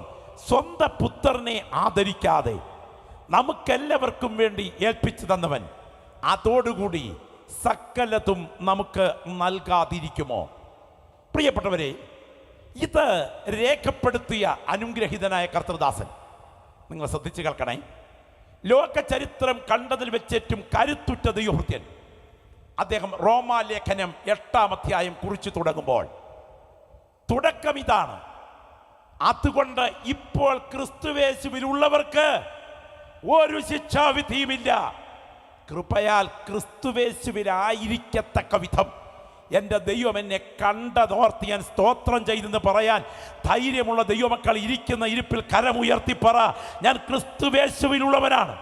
ഒടുവിലത്തെ വാക്യങ്ങൾ ഇങ്ങനെ അവസാനിപ്പിക്കുന്നത്: ഉയരത്തിനോ ആഴത്തിനോ, ഇപ്പോഴുള്ളതിനോ വരുവാനുള്ളതിനോ, ദൂതന്മാർക്കോ വാഴ്ചകൾക്കോ, യാതൊരു സൃഷ്ടിക്കും ക്രിസ്തുവേശുവിലുള്ള ദൈവസ്നേഹത്തിൽ നിന്ന് എന്നെ വേർപിരിപ്പാൻ കഴിയുകയില്ല എന്ന് ഞാൻ ഉറച്ചിരിക്കുന്നു. ഇത് ഒരല്പം ചരിത്ര പശ്ചാത്തലത്തോടെ നിങ്ങൾ മനസ്സിലാക്കണം. ലോക ചരിത്രത്തിൽ ഏറ്റവും ഭീകരമായ ഭരണം റോമൻ ഭരണമായിരുന്നു. റോമൻ ഭരണങ്ങളിൽ വെച്ച് ഏറ്റവും നീചമായ ഭരണം നീറോയുടെ ഭരണമായിരുന്നു. സ്വന്തം ഭാര്യയെ സ്വന്തം കൈകൊണ്ട് കൊന്നയാളാണ് നീറോ. സ്വന്തം അമ്മയെ സ്വന്തം കൈകൊണ്ട് കൊന്നയാളാണ് നീറോ. ഒടുവിൽ അയാൾ ആത്മഹത്യ ചെയ്യുകയായിരുന്നു. അയാൾ റോമ പട്ടണത്തെ നയന മനോഹരമായി പണിയുവാൻ ഒരു ആർക്കിടെക്ചർ പ്ലാൻ തയ്യാറാക്കി. പക്ഷേ ഒരു തടസ്സം: ഒരുപാട് സാധുക്കൾ ഈ പട്ടണത്തിൽ പാർക്കുന്നുണ്ട്. അവരെ ഒഴിച്ചുവിടാതെ പട്ടണത്തെ പുനർനിർമ്മാണം ചെയ്യാൻ സാധ്യമല്ല. ഇയാൾ മാനസിക രോഗിയാണ് എങ്കിൽ തന്നെയും, ഇയാൾ മാനസിക രോഗി എന്ന് പറഞ്ഞാൽ ഇരയുടെ മരണപ്പിടച്ചിൽ മുൻപിൽ കാണുമ്പോൾ അതിലൂടെ വൈകാരിക സംതൃപ്തി അനുഭവിക്കുന്ന ഒരു പ്രത്യേകതരം മാനസിക പ്രശ്നം നീറോയെ ബാധിച്ചിരുന്നു എന്നാണ് ചരിത്രം. ചെറുപ്പസമയത്ത് കൊട്ടാരത്തിൻ്റെ തൊടിയിൽ ഓടി നടന്ന് തുമ്പികളെ പിടിച്ചുകൊണ്ടുവന്ന് അതിലേക്ക് കമ്പി കോർത്ത് തുമ്പികൾ മരണപ്പിടച്ചിലാകുമ്പോൾ അതിലൂടെ കൈകൊട്ടി അട്ടഹസിക്കുന്ന പതിവ് നീറോയ്ക്കുണ്ടായിരുന്നു എന്നാണ് ചരിത്രരേഖ. നിങ്ങൾക്കറിയാമോ, ഏറ്റവും ക്രൂരമായി ക്രൈസ്തവരെ കൊല്ലുകയാണ്. ക്രൈസ്തവരെ കൊല്ലുമ്പോൾ ഉദ്യാനത്തിനകത്ത് ഇരുമ്പ് തൂൺ നിർത്തി അതിൽ മെഴുകശീല ചുറ്റി ക്രൈസ്തവരെ കൂട്ടമാക്കി നിർത്തിയതിന് ശേഷം കൊട്ടാരത്തിൻ്റെ ഈ മുൻപിലുള്ള പൂന്തോട്ടത്തിൽ നിന്ന് എല്ലാവരും പുറത്തിറങ്ങാൻ പറഞ്ഞിട്ട് വിവസ്ത്രനായി കുതിരപ്പുറത്ത് കയറി ഒരേ സമയം ക്രൈസ്തവരുടെ ചിതയ്ക്ക് തീ കൊടുക്കുമ്പോൾ ജീവനുള്ള പന്തങ്ങൾ പിടഞ്ഞു മരിക്കുന്നത് കണ്ടുകൊണ്ട് അട്ടഹസിച്ച് ചിരിച്ച് ആസ്വദിച്ച് അതിലൂടെ യാത്ര ചെയ്ത ഒരു മാനസിക രോഗിയായിരുന്നു നീറോ. അയാൾ ആത്മഹത്യ ചെയ്യുകയായിരുന്നു. അയാൾ ഒരു പ്രത്യേക പദ്ധതി തയ്യാറാക്കി. അത് പൂർത്തീകരിക്കാൻ റോമാ പട്ടണത്തിന് തീ കൊടുപ്പിക്കേണ്ടി വന്നു. ഒടുവിൽ റോമാ പട്ടണം കത്തിയെരിയുകയാണ്. സ്ത്രീകളും കുഞ്ഞുങ്ങളും ഒരു ഭീകരാവസ്ഥയിൽ ഉരുകിത്തീരുമ്പോൾ ജനക്കൂട്ടം പ്രക്ഷോഭം സംഘടിപ്പിച്ച് ഒരു കൊടുങ്കാറ്റ് പോലെ കൊട്ടാരത്തിന് നേരെ അടുക്കുകയാണ്. നീറോയ്ക്ക് മനസ്സിലായി സംഗതി അപകടമാണ്. ഉടനെ തന്നെ അദ്ദേഹം തൻ്റെ കിങ്കരന്മാരെ കൊണ്ടൊരു വാർത്ത പറയിപ്പിച്ചു. എന്താണെന്നറിയാമോ വാർത്ത? ഈ അഗ്നിബാധയുടെ ഉത്തരവാദികൾ ക്രിസ്ത്യാനികളാണ്. ഭൂമിയെ തീ കൊണ്ട് നശിപ്പിക്കും എന്ന് വിളിക്കുന്ന ക്രൈസ്തവരാണ് ഇതിൻ്റെ ഉത്തരവാദികൾ. അതോടുകൂടെ ജനക്കൂട്ടം ക്രൈസ്തവർക്ക് നേരെ തിരിഞ്ഞു എന്ന ചരിത്രം. ഏറ്റവും ക്രൂരവും മൃഗീയവും മനുഷ്യത്വരഹിതവുമായി ക്രൈസ്തവരെ കൊല്ലുകയാണ്. അടകല്ലിലോട്ട് തല കയറ്റി വെച്ച് കൂടം കൊണ്ട് തല തല്ലിപ്പൊട്ടിക്കുന്നു. വായിലൂടെ വെള്ളമടിച്ച് കയറ്റി ഉദരം വീർപ്പിച്ച് കൂട്ടമായി മലർത്തിയിട്ടിട്ട് അതിൻ്റെ പുറത്തുകൂടെ കുതിരകളെ ഓടിച്ച് വയറ് ചവിട്ടിപ്പൊട്ടിക്കുന്നു. വടവൃക്ഷങ്ങളുടെ കൊമ്പുകൾ പിച്ചള ചങ്ങല കൊണ്ട് വലിച്ചടുപ്പിച്ചിട്ട് കൈകാലുകൾ അതിൽ ചേർത്ത് കെട്ടി ശരീരഭാഗങ്ങളെ 2 തുണ്ടുകളാക്കി കീറി മാറ്റുന്നു. മുപ്പല്ലിയിൽ കുത്തി ഉയർത്തി തീക്കകത്തിട്ട് ചുട്ടുകൊല്ലുന്നു. ഞാൻ ഒരു വസ്തുത ഇടയ്ക്ക് പറയാം. അധികാരത്തിനോ ആയുധത്തിനോ കാരാഗ്രഹത്തിനോ ഈർച്ചവാളിൻ്റെ മൂർച്ചയുള്ള മുനയ്ക്കോ തകർക്കാൻ കഴിയുന്നതല്ല സുവിശേഷത്തിൻ്റെ ശക്തി. ഇതിൻ്റെ പുറകിൽ വ്യാപരിക്കുന്ന ശക്തി അമാനുഷികമാണ്. ഇന്ന് ഞങ്ങൾ ഇവിടെ ഇരുന്ന് ആരാധിക്കുമ്പോൾ പേരിലെങ്കിലും ഭൂമണ്ഡലത്തിൽ ക്രൈസ്തവ രാജ്യം എന്നറിയപ്പെടുന്ന പഴയ റോമിൻ്റെ കേന്ദ്രഭാഗം ക്രിസ്തീയ ഭരണത്തിൽ എത്തത്തക്ക വിധം ഒരു ജനതയുടെ ചരിത്രം മാറ്റിയതിൻ്റെ കാരണം ദൈവത്തിൻ്റെ കരമുയർന്നാൽ ഇതിനെ പിടിച്ചു നിർത്താൻ ഒരു ശക്തിക്കും കഴിയുകയില്ല എന്ന് ദൈവമക്കൾ ആത്മാവിൽ തിരിച്ചറിയണം. ദൈവത്തിന് സ്തോത്രം. ഒടുവിൽ അന്നറിയപ്പെട്ട 2 ക്രൈസ്തവ ലീഡേഴ്സിനെ അറസ്റ്റ് ചെയ്തു. ഒന്ന് പത്രോസ് ആയിരുന്നു, മറ്റൊന്ന് പൗലോസ് ആയിരുന്നു. പൗലോസ് കർപ്പോസിൻ്റെ വീട്ടിൽ പുതപ്പും പുസ്തകങ്ങളും ചർമ്മലിഖിതങ്ങളുമായി പ്രാർത്ഥനാനിരതനായിരുന്നപ്പോൾ അവിടുന്ന് ഉടുതുണിക്ക് മറുതുണി എടുക്കാൻ അനുവദിക്കാതെ അറസ്റ്റ് ചെയ്ത് ബാബിലതെ കൊണ്ടുവന്ന് നേരെ റോമിൽ മർമാട്ടിൻ ഗുഹയിൽ പാർപ്പിച്ചു. ചരിത്രമാണ്, മർമാട്ടിൻ ഗുഹയിൽ. അടുത്തത് പത്രോസാണ്. പൗലോസിനെ അതേ കൊണ്ടുവന്ന് പാർപ്പിച്ച് അടുത്തത് പത്രോസ്. ബാബിലോണിൽ നിന്ന് അദ്ദേഹത്തെ അറസ്റ്റ് ചെയ്ത് കൊണ്ടുവന്ന് ഇതേ ഗുഹയിൽ, 2 പേരും മരണത്തിന് മുൻപ് ഒറ്റ ഗുഹയിലാണ് പൗലോസും പത്രോസും പാർത്തിരുന്നത്. പത്രോസ് പൗലോസിനോട് അവസാനമായി വിട വാങ്ങി തലകീഴായി ക്രൂശിക്കപ്പെടാൻ പോകുന്ന ഒരു സ്ഥലത്ത് വെച്ച് തന്നെയാണ്. സ്തോത്രം. ചരിത്ര പ്രസിദ്ധമായ മർമാട്ടിൻ ഗുഹ. കൂലംകുത്തി പതഞ്ഞ് നുരഞ്ഞ് ടൈബർ നദി ഒഴുകുന്നതിൻ്റെ ഒരു വശത്തെ കരിമ്പാറയിൽ താഴേക്ക് കുത്തിയിറക്കി പണിതിരിക്കുന്ന ചരിത്ര വിസ്മൃതികൾ പേറി ഇന്നുമുള്ള പൗലോസ് കിടന്ന ആ കാരാഗ്രഹം, ആ ചെളിക്കുണ്ടിൽ ഈ ദൈവഭൃത്യൻ അവസാന ദിവസങ്ങൾ കിടക്കയാ. നിങ്ങൾ ശ്രദ്ധിക്കണം. മരണസ്ഥലം തനിക്ക് മനസ്സിലായി, മരണസമയം തനിക്ക് മനസ്സിലായി, മരണവിധം തനിക്ക് മനസ്സിലായി. എന്ന് പറഞ്ഞാൽ തൻ്റെ മരണം സാധാരണ മരണമല്ല. തൻ്റെ മരണം തൻ്റെ കഴുത്ത് മുറിക്കാൻ ഉപയോഗിക്കുന്ന ആ പീഠത്തിൻ്റെ ചുവട്ടിലേക്ക് തൻ്റെ ചോര ഒഴുകി വീഴും എന്ന് മനസ്സിലാക്കിക്കൊണ്ട് തൻ്റെ മരണത്തെ താൻ പാനീയ യാഗബലി എന്ന് വിശേഷിപ്പിച്ചു. സ്തോത്രം. ഈ സമയം ആ ദൈവഭൃത്യൻ വേദനയോടെ ആയിരിക്കുന്നു. മുകളിൽ ഒരു കരിമ്പാറപ്പാളി അടയ്ക്കുന്ന പതിവുണ്ട്. അതിനകത്തൂടെ കൈ കടക്കുന്ന ഒരു ദ്വാരമുണ്ട്. ഈ ഗുഹ 15 അടിയോളം കുത്തനെ താഴ്ചയുള്ളതാണ്. ഭിത്തിയിൽ 2 അടിയോളം പുറത്തേക്ക് തള്ളി നിൽക്കുന്ന ഒരു കല്ലുണ്ട് എന്ന് പറയപ്പെടുന്നു. അതിലോട്ട് കയറിയിരുന്നാൽ മുകളിലൂടെ അരിച്ചിറങ്ങുന്ന പ്രകാശധാരയ്ക്ക് അഭിമുഖമായി ചുരുൾ മലർത്തി വെച്ച് പ്രിയപ്പെട്ടവർക്ക് കത്തെഴുതാം. അവസാനമായി കത്തെഴുതുകയാണ്. നിങ്ങൾ ഓർക്കണം, മരണം ഒരു വിളിപ്പാടടുക്കൽ മുൻപിൽ വന്ന് നിൽക്കുന്നു. അഭിഷേകത്തിൻ്റെ അഗ്നിയാൽ നിറഞ്ഞ കർത്തൃദാസൻ ആത്മനിയോഗത്തോടെ തൂലിക അങ്ങോട്ടെടുത്ത് മടിയിലേക്ക് തുകൽ ചുരുൾ നിരത്തി വെച്ച് ആത്മാവിൽ കുറിക്കുകയാണ്. ഞാൻ ആരെ വിശ്വസിച്ചിരിക്കുന്നു എന്ന് ഞാൻ അറിയുന്നു. അവൻ എൻ്റെ ഉപനിധി. ഇന്ന് രാത്രി സ്തോത്രം പറയാൻ കഴിയുമോ? ആ ദിവസം വരെ സൂക്ഷിപ്പാൻ ശക്തനെന്ന് ഞാൻ ഉറച്ചിരിക്കുന്നു. ഞാൻ നല്ല പോർ പൊരുതി, ഓട്ടം തികച്ചു, വിശ്വാസം കാത്തു. നീതിയുടെ കിരീടം എനിക്കായി വച്ചിരിക്കുന്നു. എനിക്ക് മാത്രമല്ല, അവൻ്റെ പ്രത്യക്ഷതയിൽ പ്രിയം വച്ച ഏവർക്കും കൂടെ. മകനെ തിമത്തിയോസേ, ശീതകാലത്തിന് മുൻപേ വരുവാൻ ഉത്സാഹിക്ക. നീ പോരുമ്പോൾ പുതപ്പും പുസ്തകങ്ങളും ചർമ്മലിഖിതങ്ങളും കൂടെ കൊണ്ടുപോരുക. ഇന്ന് രാത്രി ഇവിടെ നിന്ന് ആരാധിക്കുന്ന ദൈവമക്കൾ ഓർക്കണം, ഒരു പുതപ്പ് പോലും പുതയ്ക്കാൻ അവസരം കിട്ടാതെ ഒടുവിലത്തെ മണിക്കൂറിൽ മരണം ഏറ്റെടുക്കുമ്പോൾ ആ ദൈവദാസന്റെ ജീവിതം ഒരു പരാജയമാണ് എന്ന് വിശ്വസിക്കുന്നെങ്കിൽ നിങ്ങൾക്ക് സ്തോത്രം പറയാൻ പറ്റില്ല. എന്നാൽ ഒരു പുതപ്പ് പുതച്ചില്ലെങ്കിലും നിത്യത കൈവിട്ടു പോകാതെ അവിടെ എത്തി എന്ന ബോധ്യമാണ് അകത്ത് ഭരിക്കുന്നതെങ്കിൽ ഇന്ന് രാത്രി ഇരിക്കുന്ന ഇരിപ്പിൽ കരങ്ങൾ ഉയർത്തിയിട്ട് പറയണം, ഞാൻ അനുഭവിക്കുന്ന ശോധനയുടെ പുറകിൽ ഞാൻ ആരാധിക്കുന്ന എൻ്റെ ദൈവത്തിൻ്റെ കരം എനിക്ക് അനുകൂലമായി ചലിച്ചു നിൽക്കുന്ന രാത്രിയാണ് ഈ രാത്രി. ഒന്ന് കരമുയർത്തിപ്പിടിക്കാമോ?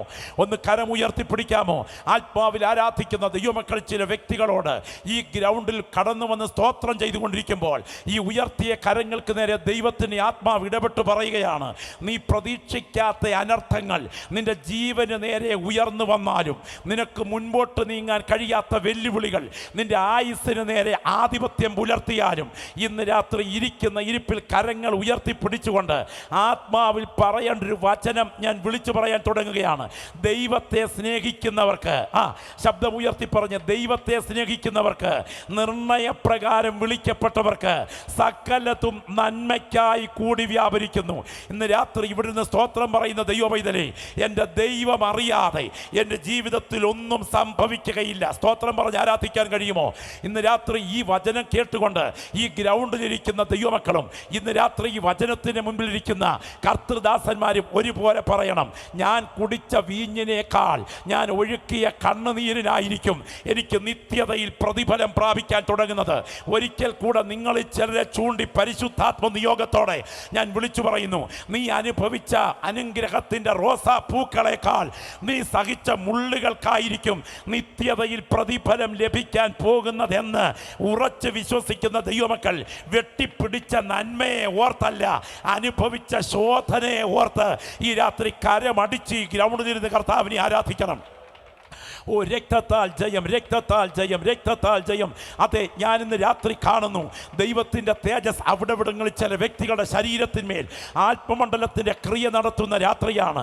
നീ അനുഭവിക്കുന്ന കഷ്ടത തിന്മയാണെന്നും അത് കുടുംബശാപത്തിൻ്റെ പകർച്ചയാണെന്നും അത് വാഗ്ദത്തത്തെ തച്ചുടച്ചുകൊണ്ട് പോരാടുന്നത് നിന്റെ നന്മയ്ക്കെതിരെയുള്ള പിശാചിൻ്റെ ബന്ധനമാണെന്നും അടുത്ത കെട്ടിടത്തിനകത്തെ വരത്തുപോക്കിൻ്റെ വ്യാപാരമാണെന്നും നിന്റെ ചെവിയിൽ മന്ത്രിക്കുന്ന ശക്തികൾക്ക് നടുവിൽ ഇരിക്കുന്ന ഇരിപ്പിൽ പ്രാർത്ഥിക്കുന്ന ദൈവമക്കൾ ആര് സ്തോത്രം പറഞ്ഞില്ലെങ്കിലും വിളിച്ചു പറയണം, ദൈവത്തെ സ്നേഹിക്കുന്നവർക്ക്, നിർണയപ്രകാരം വിളിക്കപ്പെട്ടവർക്ക് സകലതും നന്മയ്ക്കായി കൂടി വ്യാപരിക്കുന്നെങ്കിൽ ഇന്ന് ഞാൻ അനുഭവിക്കുന്ന തിന്മയുടെ പുറകിലെ നന്മ ഏതാന്ന് എനിക്കറിയത്തില്ലെങ്കിലും ഈ രാത്രി ഞാൻ വിളിച്ചു പറയുന്നു, ഈ തിന്മയെ അവസാനം നന്മയാക്കി മാറ്റുന്ന ഒരു കരം ഇതിൻ്റെ പുറകിൽ ഞാൻ ആത്മാവിൽ കാണുന്നു.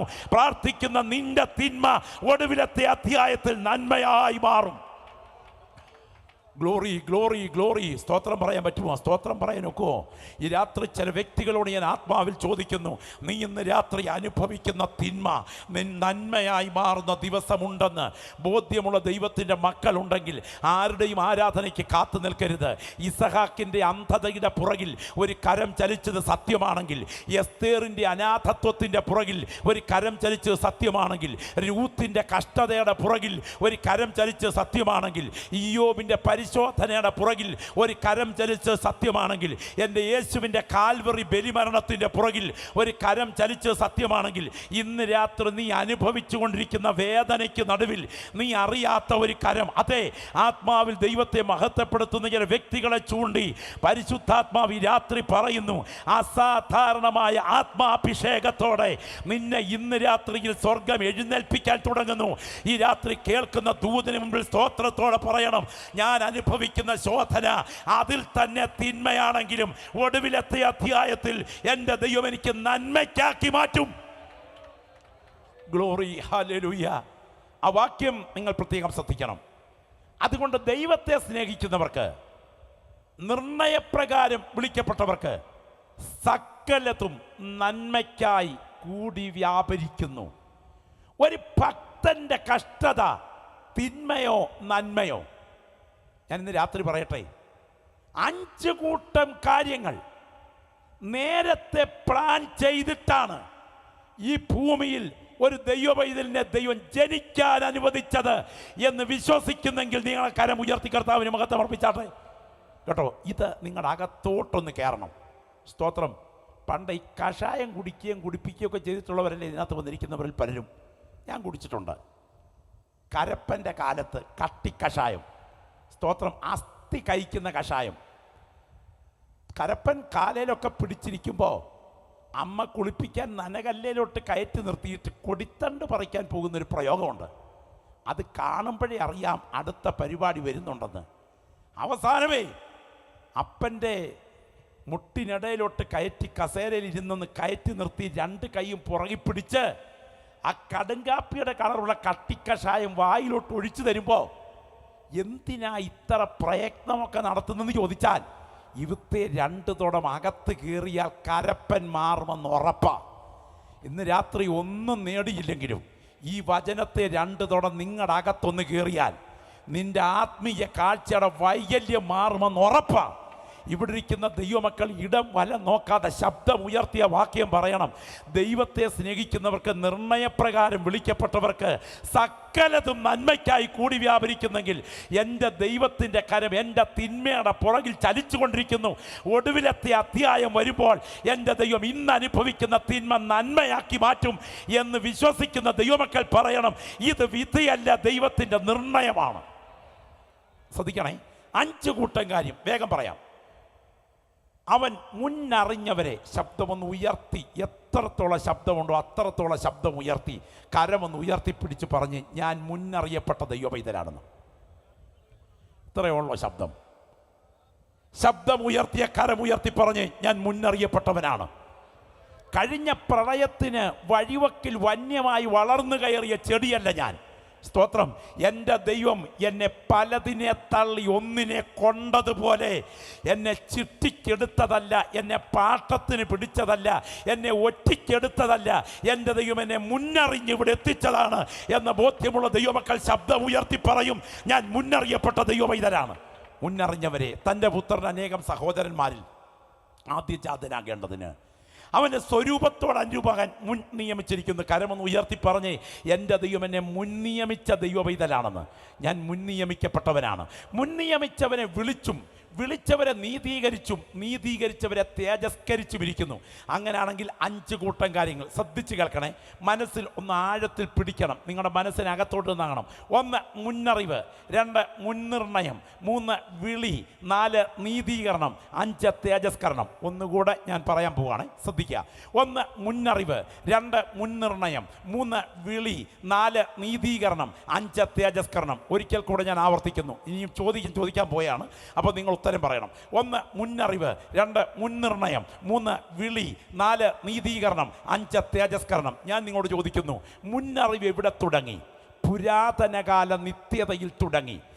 തേജസ്കരണം എവിടെ അവസാനിക്കും? ഭാവികാല നിത്യതയിൽ അവസാനിക്കും. അങ്ങനെയാണെങ്കിൽ ഭൂതകാല നിത്യതയ്ക്കും ഭാവികാല നിത്യതയ്ക്കും ഇടയ്ക്ക് എനിക്കറിയാവുന്ന 2 കാര്യം എൻ്റെ വിളിയും നീതീകരണവും മാത്രമാണ്. എന്നാൽ ഞാൻ അറിയുന്നതിന് മുൻപേ എന്നെക്കുറിച്ച് അറിഞ്ഞ ദൈവമാണ് ഞാൻ സേവിക്കുന്ന ദൈവമെങ്കിൽ ഈ രാത്രി നീ അനുഭവിക്കുന്ന ശോധനയുടെ പുറകിൽ നീ അറിയാത്ത ഒരു കരം നിനക്ക് വേണ്ടി ചലിക്കുന്നുണ്ട് എന്ന ബോധ്യമുള്ള ദൈവമക്കൾ ഇരിക്കുന്ന ഇരിപ്പിൽ പറയണം, ഇത് വിധിയല്ല, ഇത് ദൈവത്തിൻ്റെ അനാദി നിർണയമാണ്. ഒരിക്കൽ കൂടെ ഞാൻ പുൾപിറ്റിൽ നിന്ന് ഈ വചനം ഉറപ്പോടെ വിശ്വസിക്കുന്ന ദൈവമക്കളുടെ മുൻപിൽ ധൈര്യത്തോടെ പറയുന്നു, ഇത് നിന്റെ മേൽ സാത്താൻ ഇട്ടിരിക്കുന്ന വിധിയല്ല, എൻ്റെ ദൈവം നിന്റെ മേൽ വെച്ചിരിക്കുന്ന ദൈവത്തിൻ്റെ നിർണയമാണ്. കരമുയർത്തി ദൈവത്തെ മഹത്വപ്പെടുത്തിക്കാട്ടെ. എന്താണ് വിധി, എന്താണ് നിർണയം? പറയാം. ഭാരതീയ ചിന്തയിലാണ് വിധി ഉള്ളത്. വിധി മാറ്റാൻ പല പ്രയോഗങ്ങളും ആവശ്യമുണ്ട്. സ്തോത്രം. വിധി ദൈവത്തിന് പദ്ധതിയുടെ ഭാഗമാക്കിയാൽ അന്ത്യന്യായവിധി ദൈവത്തിന് പറ്റില്ലെന്നുള്ള സത്യം നിങ്ങൾക്കറിയാമോ? ദൈവം വിധിയെ പ്ലാൻ ചെയ്ത് വെച്ചിരിക്കുന്നെങ്കിൽ ദൈവത്തിന് അന്ത്യന്യായവിധി പറ്റില്ല. സ്തോത്രം. യൂദായെ ഒറ്റിക്കൊടുക്കാൻ ദൈവം വിധിച്ചിട്ടുണ്ടോ? അങ്ങനെയാണെങ്കിൽ യൂദായുടെ നിത്യതയുടെ ഉത്തരവാദി നിരപരാധിത്വത്തിന്മേലുള്ള ദൈവത്തിൻ്റെ വിധിയുടെ കടന്നുകയറ്റമല്ലേ? നിങ്ങൾ തിരിച്ചറിയാൻ മനസ്സിലാക്കണം. ഞാനിപ്പോൾ പ്രസംഗിച്ചുകൊണ്ടിരിക്കുക. ഈ പ്രസംഗം ഇപ്പോൾ നിർത്താൻ എനിക്ക് അധികാരമുണ്ട്, സ്വാതന്ത്ര്യമുണ്ട്, തുടരാനും സ്വാതന്ത്ര്യമുണ്ട്. എന്നാൽ 9 മണി കഴിയുന്നത് വരെ ഈ പ്രസംഗം തുടരാൻ സംഘാടകർ അനുവാദം തന്നിട്ടുണ്ട്. പക്ഷേ എപ്പോൾ നിർത്തണം, എപ്പോൾ തുടരണം എന്ന് താല്പര്യത്തോടെ തീരുമാനിച്ച് നടപ്പിൽ വരുത്താൻ എനിക്ക് കഴിയുമെങ്കിലും ഞാൻ ജനിക്കുന്നതിന് മുൻപ് ഉപ്പുതറയിലെ പ്രസംഗം ഞാൻ എപ്പോൾ നിർത്തും, എപ്പോൾ തുടരും എന്നറിയാവുന്ന ഒരു സർവജ്ഞാനിയുടെ മുന്നറിവാണ് ഇതിന്റെ പുറകിൽ ചലിച്ചുകൊണ്ടിരിക്കുന്നത്. ഇന്ന് കരമുയർത്തി കർത്താവിന് മഹത്വമർപ്പിക്കാം. ഞാൻ മുമ്പേ പറഞ്ഞ് തെളിയിക്കാൻ പോവാ. വിധി ദൈവത്തിൻ്റെ പദ്ധതിയാണെങ്കിൽ ദൈവത്തിന് അന്ത്യന്യായവിധി പറ്റില്ല. ഞാനൊരു കൊച്ചുദാഹരണം പറയാം. അന്ത്യന്യായവിധി നടക്കുന്നെന്ന് വിചാരിക്കുക. ഒരാളിനെ അന്ത്യവിധിക്ക് വേണ്ടി ദൈവം വിളിച്ചു. ഫുലാൻ ദേവി, നിങ്ങൾക്കറിയാമല്ലോ, ചമ്പൽക്കാടിനെ വിറപ്പിച്ച കൊള്ളറാണി മുൻപിലോട്ട് വന്നു. അഗ്നിപ്പൊയ്കയിലേക്ക് പോകാൻ തുടങ്ങും മുൻപ്, ഉദാഹരണമാണ്, ദൈവം പറഞ്ഞു, ചോരക്കൊതിയുള്ള ചമ്പൽക്കാടിനെ വിറപ്പിച്ച നിരവധി പേരുടെ രക്തം ചൊരിഞ്ഞ ഫൂലാൻ ദേവി, നിങ്ങൾ നരകത്തിലേക്ക് എന്ന് പറഞ്ഞവൾ നരകത്തിയിലേക്ക് പോകുന്നതിന് മുൻപ് അവൾ തിരിഞ്ഞു നിന്ന് ദൈവത്തോട് ചോദ്യം ചോദിക്കാതിരിക്കട്ടെ. ദൈവമേ പൊക്കോളാം, ഒരു കാര്യം ചോദിക്കട്ടെ. ഞാൻ എൻ്റെ അമ്മയ്ക്ക് ജന്മം കൊള്ളുന്നതിന് മുൻപ് ഞാൻ ഇന്ന തറവാട്ടിൽ ജനിക്കണമെന്നും ചെറുപ്രായത്തിൽ ക്രൂരമായി പീഡിപ്പിക്കപ്പെടണമെന്നും പീഡിപ്പിച്ചവരോട് പക തീർക്കാൻ കയ്യിൽ ആയുധമെടുത്ത് ചമ്പൽക്കാട്ടിന് വിറപ്പിക്കുന്ന കൊള്ളറാണിയാകണമെന്നും അവസാനം മര്യാദയ്ക്ക് ജീവിക്കാൻ തീരുമാനിച്ച് മന്ത്രിസഭയിൽ തിരഞ്ഞെടുക്കപ്പെട്ട് അവസാനം വാഹനത്തിൽ കയറാൻ നിൽക്കുമ്പോൾ വെടിയേറ്റ് ചോരയിൽ കുളിച്ചു വീഴണമെന്നും എൻ്റെ തലയിൽ വരച്ചു വെച്ചതിന് ശേഷം എന്നെ ഈ ഭൂമിയിൽ ജനിക്കാൻ അനുവദിച്ച അങ്ങാണ് എൻ്റെ തീപ്പൊയ്യയുടെ യഥാർത്ഥ ഉത്തരവാദി. നീതിയെങ്കിൽ അങ്ങാണ് എൻ്റെ മേൽ ഇത് അടിച്ചേൽപ്പിച്ചത് എന്ന് പറഞ്ഞാൽ ദൈവത്തിൻ്റെ വായടയും. അതുകൊണ്ട് തന്നെ നിനക്ക് ചെയ്യാനും ചെയ്യാതിരിക്കാനും സ്വാതന്ത്ര്യം അനുവദിച്ചുകൊണ്ട് നിന്റെ സ്വാതന്ത്ര്യത്തിൻ്റെ പിൻപിൽ മാത്രം നിന്ന് പ്രവർത്തിക്കുന്ന ദൈവത്തിൻ്റെ അനാദി പദ്ധതിയാണ് ഞങ്ങൾ പ്രസംഗിക്കുന്ന ദൈവത്തിൻ്റെ മുൻനിർണയം.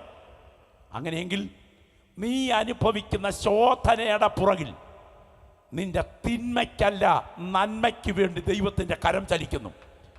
രാത്രി വചനം കേൾക്കുന്ന ദൈവമക്കൾ പറയട്ടെ, ഈ വചനത്തിൻ്റെ മുൻപിൽ നീ ഇരിക്കുമ്പോൾ നീ അറിയാത്ത ഒരു കരം നിന്റെ മീതെ ഉയർന്നു നിൽക്കുന്നുണ്ട്. ഞാനൊരിക്കൽ ഇംഗ്ലണ്ട് സന്ദർശിച്ചപ്പോൾ ഒരു കർത്തൃദാസൻ ഉപയോഗിച്ച വസ്ത്രങ്ങളും ഷൂസും ഉപകരണങ്ങളും ഒക്കെ ഇരിക്കുന്നത് കണ്ടു. ആ ദൈവദാസനെ കുറിച്ച് എന്നെ കൊണ്ടുപോയവർ പറഞ്ഞത്, അന്നത്തെ കാലത്ത് ഇദ്ദേഹം കുതിരപ്പുറത്തായിരുന്നു സുവിശേഷ പ്രഭാഷണത്തിനായിട്ടുള്ള യാത്രയ്ക്കിടയിൽ അന്ന് സോക്സ് കൊട്ടിക്കുടയാതെ എടുത്തിട്ടത് കൊണ്ട് അതിനകത്ത് നിറച്ച് ഉറുമ്പായിരുന്നതിനാൽ പുള്ളി ഓടിയിൽ തുടങ്ങിയപ്പോൾ, യോഗത്തിന് പോവുക, ഓടിയിൽ തുടങ്ങിയപ്പോൾ കുതിരപ്പുറത്ത് ഇങ്ങനെ കവിണ് കിടന്ന് 2 വിരലുകളും ഈ സോക്സിനിടയിലോട്ടങ്ങോട്ട് ഇറക്കി ഈ ഉറുമ്പിനെ ഞെരുടിയാ യോഗത്തിന് പോയത്. ഇന്ന് രാത്രി യോഗത്തിനകത്ത് ഇരിക്കുന്നെങ്കിലും ഉള്ളിൻ്റെ ഉള്ളിൽ ചില ഉറുമ്പുകടി അനുഭവിക്കുന്നുണ്ടല്ലോ. ഇന്ന് കരമുയർത്തി കർത്താവിന് സ്തോത്രം ചെയ്തേ. അന്ന് രാത്രി യോഗം കഴിഞ്ഞു. ഒരു കാട്ടുകള്ളന് സംഘവും രക്ഷിക്കപ്പെട്ടു. അന്നത്തെ പതിവനുസരിച്ച് രക്ഷിക്കപ്പെടുന്നവർക്ക് മുൻപോട്ട് വന്ന് സാക്ഷ്യം പറയാൻ അവസരം കൊടുക്കും. മുന്നോട്ട് വന്നയാൾ സാക്ഷ്യം പറഞ്ഞ കാര്യമാണ് അത്ഭുതകരം. അയാൾ പറഞ്ഞു, കാട്ടുകള്ളൻ എന്ന വിപ്ലവകാരിയായ ആ കാട്ടുകള്ളൻ്റെ നേതാവ്, ഗുണ്ടാ നേതാവ് പറഞ്ഞു, ഇദ്ദേഹത്തിൻ്റെ പ്രസംഗം കേട്ടല്ല ഇന്ന് രാത്രിയിൽ ഞാൻ യേശുവിനായി ഹൃദയം സമർപ്പിച്ചത്. ഇയാളെ കൊല്ലാൻ കാനനപ്പാതയിൽ കമ്പി വലിച്ചു കെട്ടി ഞങ്ങൾ സംഘമായി കാത്തു നിൽക്കുകയായിരുന്നു. ഇയാൾ കുതിരപ്പുറത്ത് ഓടി വരുമ്പോൾ തല കയറി കുടുങ്ങത്തക്ക വിധത്തിലാണ് കമ്പി വലിച്ചു കെട്ടിയത്. പക്ഷെ കമ്പിയോട് തലയടുത്തപ്പോൾ ഇയാൾ കുനിഞ്ഞു. അടുത്ത ചില മിനിറ്റ് കൊണ്ട് മറ്റൊരു വഴിയിലും കൊണ്ട് കെട്ടി. അവിടെയും കമ്പിയോട് തലയടുത്തപ്പോൾ ഇയാൾ കുനിഞ്ഞു. 2-3 വട്ടം ആവർത്തിച്ചപ്പോൾ ഞങ്ങൾക്ക് മനസ്സിലായി, കമ്പിയോട് മരണകരമായി തലയടുക്കുമ്പോൾ ഇയാളെ കുനിക്കുന്ന ഒരു ശക്തി ഇയാൾക്കകത്ത് വ്യാപരിക്കുന്നുണ്ട്. അത് ദൈവത്തിനല്ലാതെ പറ്റില്ല. ഞാൻ പറയട്ടെ, ഈ സാധുവിനോട് ചോദിക്കണം, ഉറുമ്പിനെ ഞെരുടാൻ കുനിഞ്ഞതാ. ഇന്ന് രാത്രി അനുഭവിച്ചു കൊണ്ടിരിക്കുന്ന ചെറുതും വലുതുമായ വേദനകൾ വലുതാണെങ്കിലും എൻ്റെ ദൈവം ചില അനർത്ഥങ്ങളെ നീ നിത്യതയിൽ എത്തുന്നതിന് തടസ്സമായി നിന്നെ ഉന്നം വെച്ച് വാദിക്കുന്ന ചില ശക്തികളെ അഴിച്ചുവിടാൻ എൻ്റെ ദൈവം അനുവദിച്ച കഷ്ടതയാണ് ഞാൻ അനുഭവിക്കുന്ന ശോധനയെന്ന് തിരിച്ചറിയുന്ന ദൈവമക്കൾ ഇരിക്കുന്ന ഇരിപ്പിൽ ഒന്ന് കരമടിച്ചു ദൈവത്തെ ആരാധിക്കാമെങ്കിൽ കരമടിച്ചു ദൈവത്തെ ആരാധിച്ചിട്ട് പറയണം, ദൈവത്തെ സ്നേഹിക്കുന്നവർക്ക്, നിർണയപ്രകാരം വിളിക്കപ്പെട്ടവർക്ക്. എത്ര പേർ ശബ്ദം ഉയർത്തി പറയും, ഒരു ശാപത്തിൻ്റെ കെട്ടുമല്ല, ഒരാവാഹിച്ച ദുരാത്മ വ്യാപാരവുമല്ല, ഒരു ക്ഷുദ്രപ്രയോഗത്തിൻ്റെ ജയവുമല്ല, ഒരു ശാപത്തിൻ്റെ വ്യാപാരവുമല്ല, എനിക്കെതിരെ വാദിക്കുന്ന ഒരു ശക്തിക്കും എന്നെ തകർക്കാൻ പറ്റില്ല. യേശു എൻ്റെ അകത്ത് വസിക്കുന്നിടത്തോളം കാലം എൻ്റെ അകത്ത് വ്യാപരിക്കുന്ന ദൈവപുത്രൻ്റെ ദർശനം തിരിച്ചറിഞ്ഞ് ഞാൻ വിളിച്ചു പറയുന്നു, ഞാൻ ഇന്ന് അനുഭവിക്കുന്ന തിന്മ എനിക്ക് തിന്മയല്ല, ഒടുവിലത്തെ അധ്യായത്തിൽ എൻ്റെ ദൈവം അത് നന്മയ്ക്കാക്കി മാറ്റും. ഗ്ലോറി, രക്തത്താൽ ജയം. ഇന്ന് രാത്രി ഞാൻ നിങ്ങളോട് ചോദിക്കട്ടെ, മീൻകറി വെച്ചിട്ടുള്ള അമ്മച്ചിമാരല്ലേ ഇവിടെ ഇരിക്കുന്നവരൊക്കെ? അല്ല പുരുഷന്മാരും ചെയ്തിട്ടുണ്ടല്ലോ. മീൻകറിക്കകത്ത് എന്തെല്ലാം സാധനങ്ങൾ ചേർക്കണം? ഇഞ്ചി വേണം അല്ലേ, വെളുത്തുള്ളി വേണം അല്ലേ, മുളക് പൊടി വേണം അല്ലേ, മല്ലി വേണം അല്ലേ. ഇത് സ്തോത്രം, അങ്ങനെ ഈ പറഞ്ഞ സാധനങ്ങളെല്ലാം ഒറ്റയ്ക്ക് ചവച്ച് നോക്കിയാൽ എന്തായിരിക്കും അതിൻ്റെ രുചി? സ്തോത്രം, ഏറ്റവും കൂടുതൽ ചവർപ്പും ക്ഷാരശക്തിയും ഉള്ള സാധനങ്ങളാണ് ഇതെല്ലാം. അത് അതിൽ തന്നെ തിന്മയാണെങ്കിലും ഒടുവിൽ ഇത് മീൻകറിയായി രൂപപ്പെട്ട് കഴിയുമ്പോൾ അതിൻ്റെ രുചി മറ്റൊന്നായിരിക്കുന്നത് പോലെ പരിശുദ്ധാത്മാവ് രാത്രിയിലെ വ്യക്തികളെ ചൂണ്ടിക്കൊണ്ട് ആത്മനിയോഗത്തോടെ പറയുന്നു, നീ ഇന്ന് രാത്രി അനുഭവിച്ചു കൊണ്ടിരിക്കുന്ന ചിലത് ഇഞ്ചി അതിൽ തന്നെ ചവർപ്പായതുപോലെ, വെളുത്തുള്ളി അതിൽ തന്നെ ചവർപ്പായതുപോലെ, അത് അതിൽ തന്നെ ചവർപ്പാണെങ്കിലും നീ ദൈവസന്നിധിയിൽ നിത്യതയിൽ എത്തിക്കഴിയുമ്പോൾ ഇന്ന് രാത്രി അനുഭവിക്കുന്ന ശോധനയെ പുറകോട്ട് നോക്കിയിട്ട് വിളിച്ചു പറയും, എൻ്റെ ദൈവം ഇത് നന്മയ്ക്കാക്കി മാറ്റി. ഈ തിന്മയുടെ പുറകിൽ ഒരു നന്മയുടെ കരം ചലിച്ചുകൊണ്ടിരിക്കുന്നു. അത് ഇന്ന് രാത്രി ഇതിനകത്ത് വചനം കേട്ടുകൊണ്ടിരിക്കുന്ന ചില വ്യക്തികളുടെ ശിരസിൽ കൈവച്ച് പരിശുദ്ധാത്മ പറയുന്ന ദൂതാണ്, എൻ്റെ ദൈവത്തിൻ്റെ കരം ഈ തിന്മയുടെ പുറകിൽ ചലിച്ചുകൊണ്ടിരിക്കുന്നു. സ്തോത്രം. നിങ്ങൾ 1-2 കാര്യങ്ങൾ പറഞ്ഞ് നിർത്താം. നിങ്ങൾക്കറിയാമോ, വിശുദ്ധ വേദപുസ്തകം കണ്ട കരുത്തുറ്റ ദൈവദാസന്മാരുടെ ചരിത്രം നിങ്ങളൊന്ന് പരിശോധിച്ച് നോക്ക്. സ്തോത്രം. വിശുദ്ധ ബൈബിളിൽ യേശു ക്രിസ്തു കഴിഞ്ഞാൽ സർവശക്തനായ ദൈവത്തിൻ്റെ തേജസ് മുഖത്തോട് മുഖം കണ്ട ഒരു മനുഷ്യനുണ്ടെങ്കിൽ അതാരാ? മോശയാ. സ്തോത്രം. ഒരു വടി നീട്ടി കടൽ പിളർക്കാൻ 1.5 മൈൽ ആഴവും 2 മൈൽ വീതിയും സഹസ്രാബ്ദങ്ങളുടെ ചെളിക്കൊണ്ട് നിറഞ്ഞ ചെങ്കടലിലേക്ക് സർവശക്തന്റെ കൊടുങ്കാറ്റ് ബ്ലേഡ് പോലെ ഇറങ്ങി. 40 ലക്ഷം പേർ പ്രഭാതയാമത്തിന് മുൻപ് അക്കരെ കയറേണ്ട രാജവാദ ദൈവം തുറന്നു വെച്ചു. ഒറ്റ വടി നീട്ടി. സാധാരണക്കാരനെ കൊണ്ട് നടക്കുന്ന കാര്യമാണോ? സ്തോത്രം. പ്രപഞ്ച ചക്രവർത്തിയും അഖിലാണ്ട സൃഷ്ടിതാവുമായ മഹാദൈവം തീജ്വാലയിൽ വെളിപ്പെട്ടിരിക്കുമ്പോൾ പർവ്വതത്തിൽ കയറിച്ചെന്ന് അവനെ മുഖത്തോട് മുഖം കണ്ടു.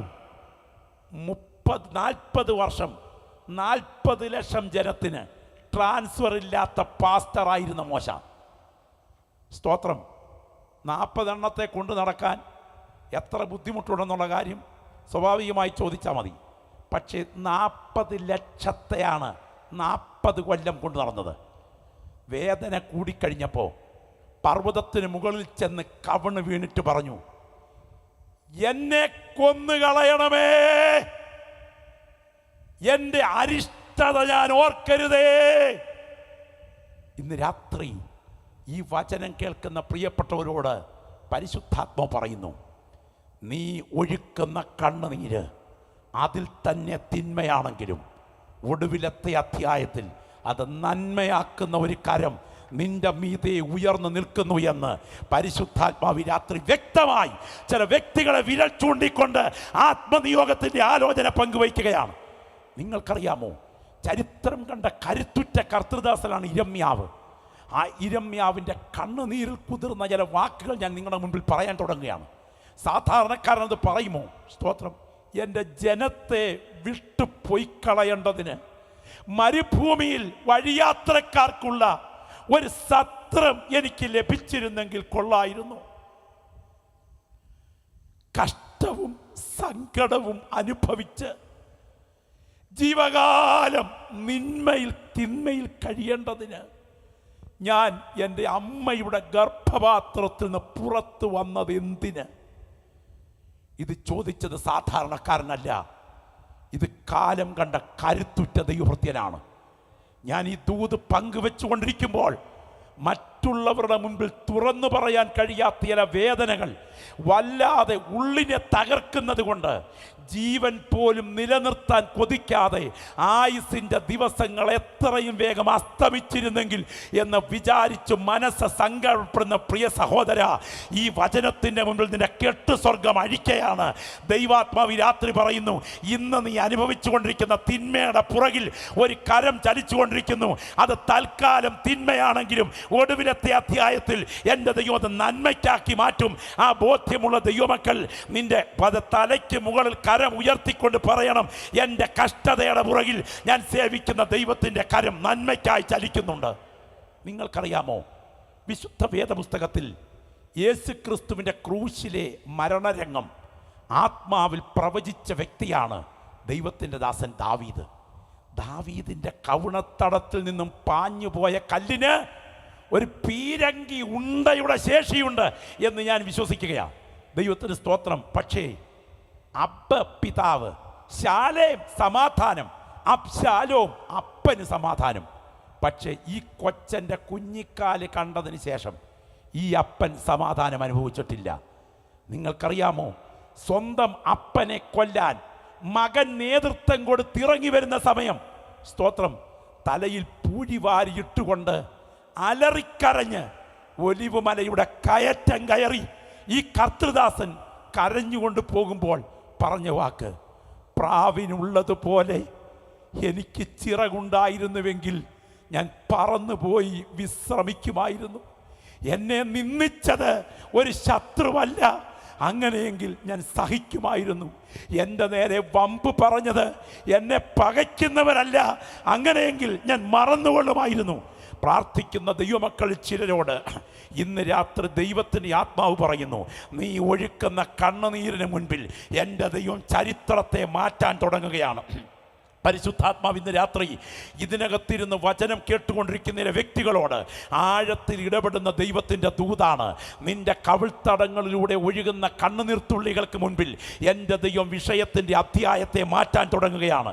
ഈ യോഗം പ്രാർത്ഥിച്ച് അവസാനിപ്പിക്കുന്നതിന് മുൻപ് നീ ഇരിക്കുന്ന ഇരിപ്പിൽ യേശുവിൻ്റെ മുൻപിൽ ഒന്ന് കണ്ണുനീരോടെ നിലവിളിച്ചാൽ വിഷയത്തിന്മേൽ ഉത്തരം തരാൻ അവൻ്റെ കരം കാര്യത്തിന്മേൽ ചലിക്കുമെന്നുണ്ടെങ്കിൽ ആ കരങ്ങളൊന്ന് ഉയർത്തിപ്പിടിച്ച് ദൈവസന്നിധിയിൽ സ്തോത്രം ചെയ്ത് തുടങ്ങി. ഇടത്തും വലത്തും ഇരിക്കുന്നവരെ ആരെ ഓർക്കണ്ട, ഇരിക്കുന്ന ഇരിപ്പിലൊന്ന് ശബ്ദം ഉയർത്തിയിട്ട് വാ തുറന്ന് യേശുവേ എന്നൊന്ന് വിളിക്കണം. ഇന്ന് രാത്രി ഞാൻ നിങ്ങളിൽ ചിലരോട് ആത്മാവിൽ സംവദിച്ച് തുടങ്ങുകയാണ്. ദൈവത്തിന് ആത്മാവ് പറയുന്നു, ലജ്ജ കൂടാതെ ഈ രാത്രിയെ കരങ്ങൾ ഉയർത്തിപ്പിടിച്ച് യേശുവേ ഒന്നൊന്ന് നിലവിളിച്ചു പറഞ്ഞാൽ ഈ രാത്രി ഈ 8:50 സമയം നിന്റെ പ്രാർത്ഥനാ വിഷയത്തെ തൊടാൻ എൻ്റെ ദൈവത്തിൻ്റെ കരം ചലിക്കുകയാണെന്ന് മാത്രമല്ല, നീ കഥകടച്ച് വീട്ടിൽ നിന്ന് പുറത്തിറങ്ങിയിട്ട് ഈ യോഗത്തിന് വരാൻ നടന്നുകൊണ്ടിരിക്കുന്ന സമയവും നിന്റെ ഉള്ളിൽ പൊള്ളുന്ന വേദനയോടെ നെടുവീർപ്പിട്ട് പറഞ്ഞ ചില വിഷയങ്ങളെ ഇന്ന് രാത്രി മടങ്ങിച്ചെന്ന് കഥക തുറന്ന് അകത്ത് കയറുന്നതിന് മുൻപ് ഒരധ്യായമാറ്റം നടത്തത്തക്ക വിധം എൻ്റെ ദൈവത്തിൻ്റെ കരം ആ വിഷയത്തിന് മീതെ അസാധാരണമായി ചലിക്കാൻ തുടങ്ങുന്നത് ആത്മനിയോഗത്തോടെ ഞാൻ കാണുകയാണ്. സ്വർഗം ഈ ഗ്രൗണ്ടിന് മീതെ തുറന്നു നിൽക്കുന്നു. ദൂതന്മാർ ഇവിടെ കുനിഞ്ഞു നോക്കിക്കൊണ്ടിരിക്കുന്നു. അഭിഷേകം പ്രാപിച്ച ചില ദൈവമക്കൾ ഇന്ന് രാത്രി ഇവിടെ അന്യഭാഷയിൽ പ്രാർത്ഥിച്ചു കൊണ്ടിരിക്കുമ്പോൾ പരിശുദ്ധാത്മാവ് ചില ക്രിയകൾ ചില വ്യക്തികൾക്ക് വേണ്ടി ഇവിടെ ചെയ്യാൻ തുടങ്ങുന്ന രാത്രിയാണ്. നീ സ്വപ്നം കണ്ടിട്ടില്ലാത്ത, നീ സങ്കല്പിച്ചിട്ടില്ലാത്ത, നിന്റെ ഭാവനയിൽ പോലും നീ നിറം കൊടുത്തിട്ടില്ലാത്ത ചില ദൈവപ്രവർത്തികൾ നിനക്കെതിരെ കരമുയർത്തി നിൽക്കുന്ന വിഷയത്തിന്മേൽ ഇന്ന് രാത്രി 8:50 സ്വർഗം ചെയ്യാൻ തുടങ്ങുന്ന ബോധ്യത്തോടെ ഈ ഗ്രൗണ്ട് പ്രാർത്ഥന പ്രതലമാക്കിക്കൊണ്ട് നിലവിളിക്കാൻ തയ്യാറുള്ള ഒരു ദൈവപൈതൽ ഇവിടെയുണ്ടോ? വിഷയത്തിന്മേൽ അസാധാരണമായി ദൈവത്തിൻ്റെ കരം ചലിക്കുകയാണ്. നിങ്ങൾക്കറിയാമോ, സ്തോത്രം, ഈ കർത്തൃദാസൻ മനസ്സ് തകർന്നവരാണ്. അധികം താമസിക്കാതെ അബ്ശാലോമിന്മേൽ ദൈവത്തിൻ്റെ കരം തുടങ്ങി.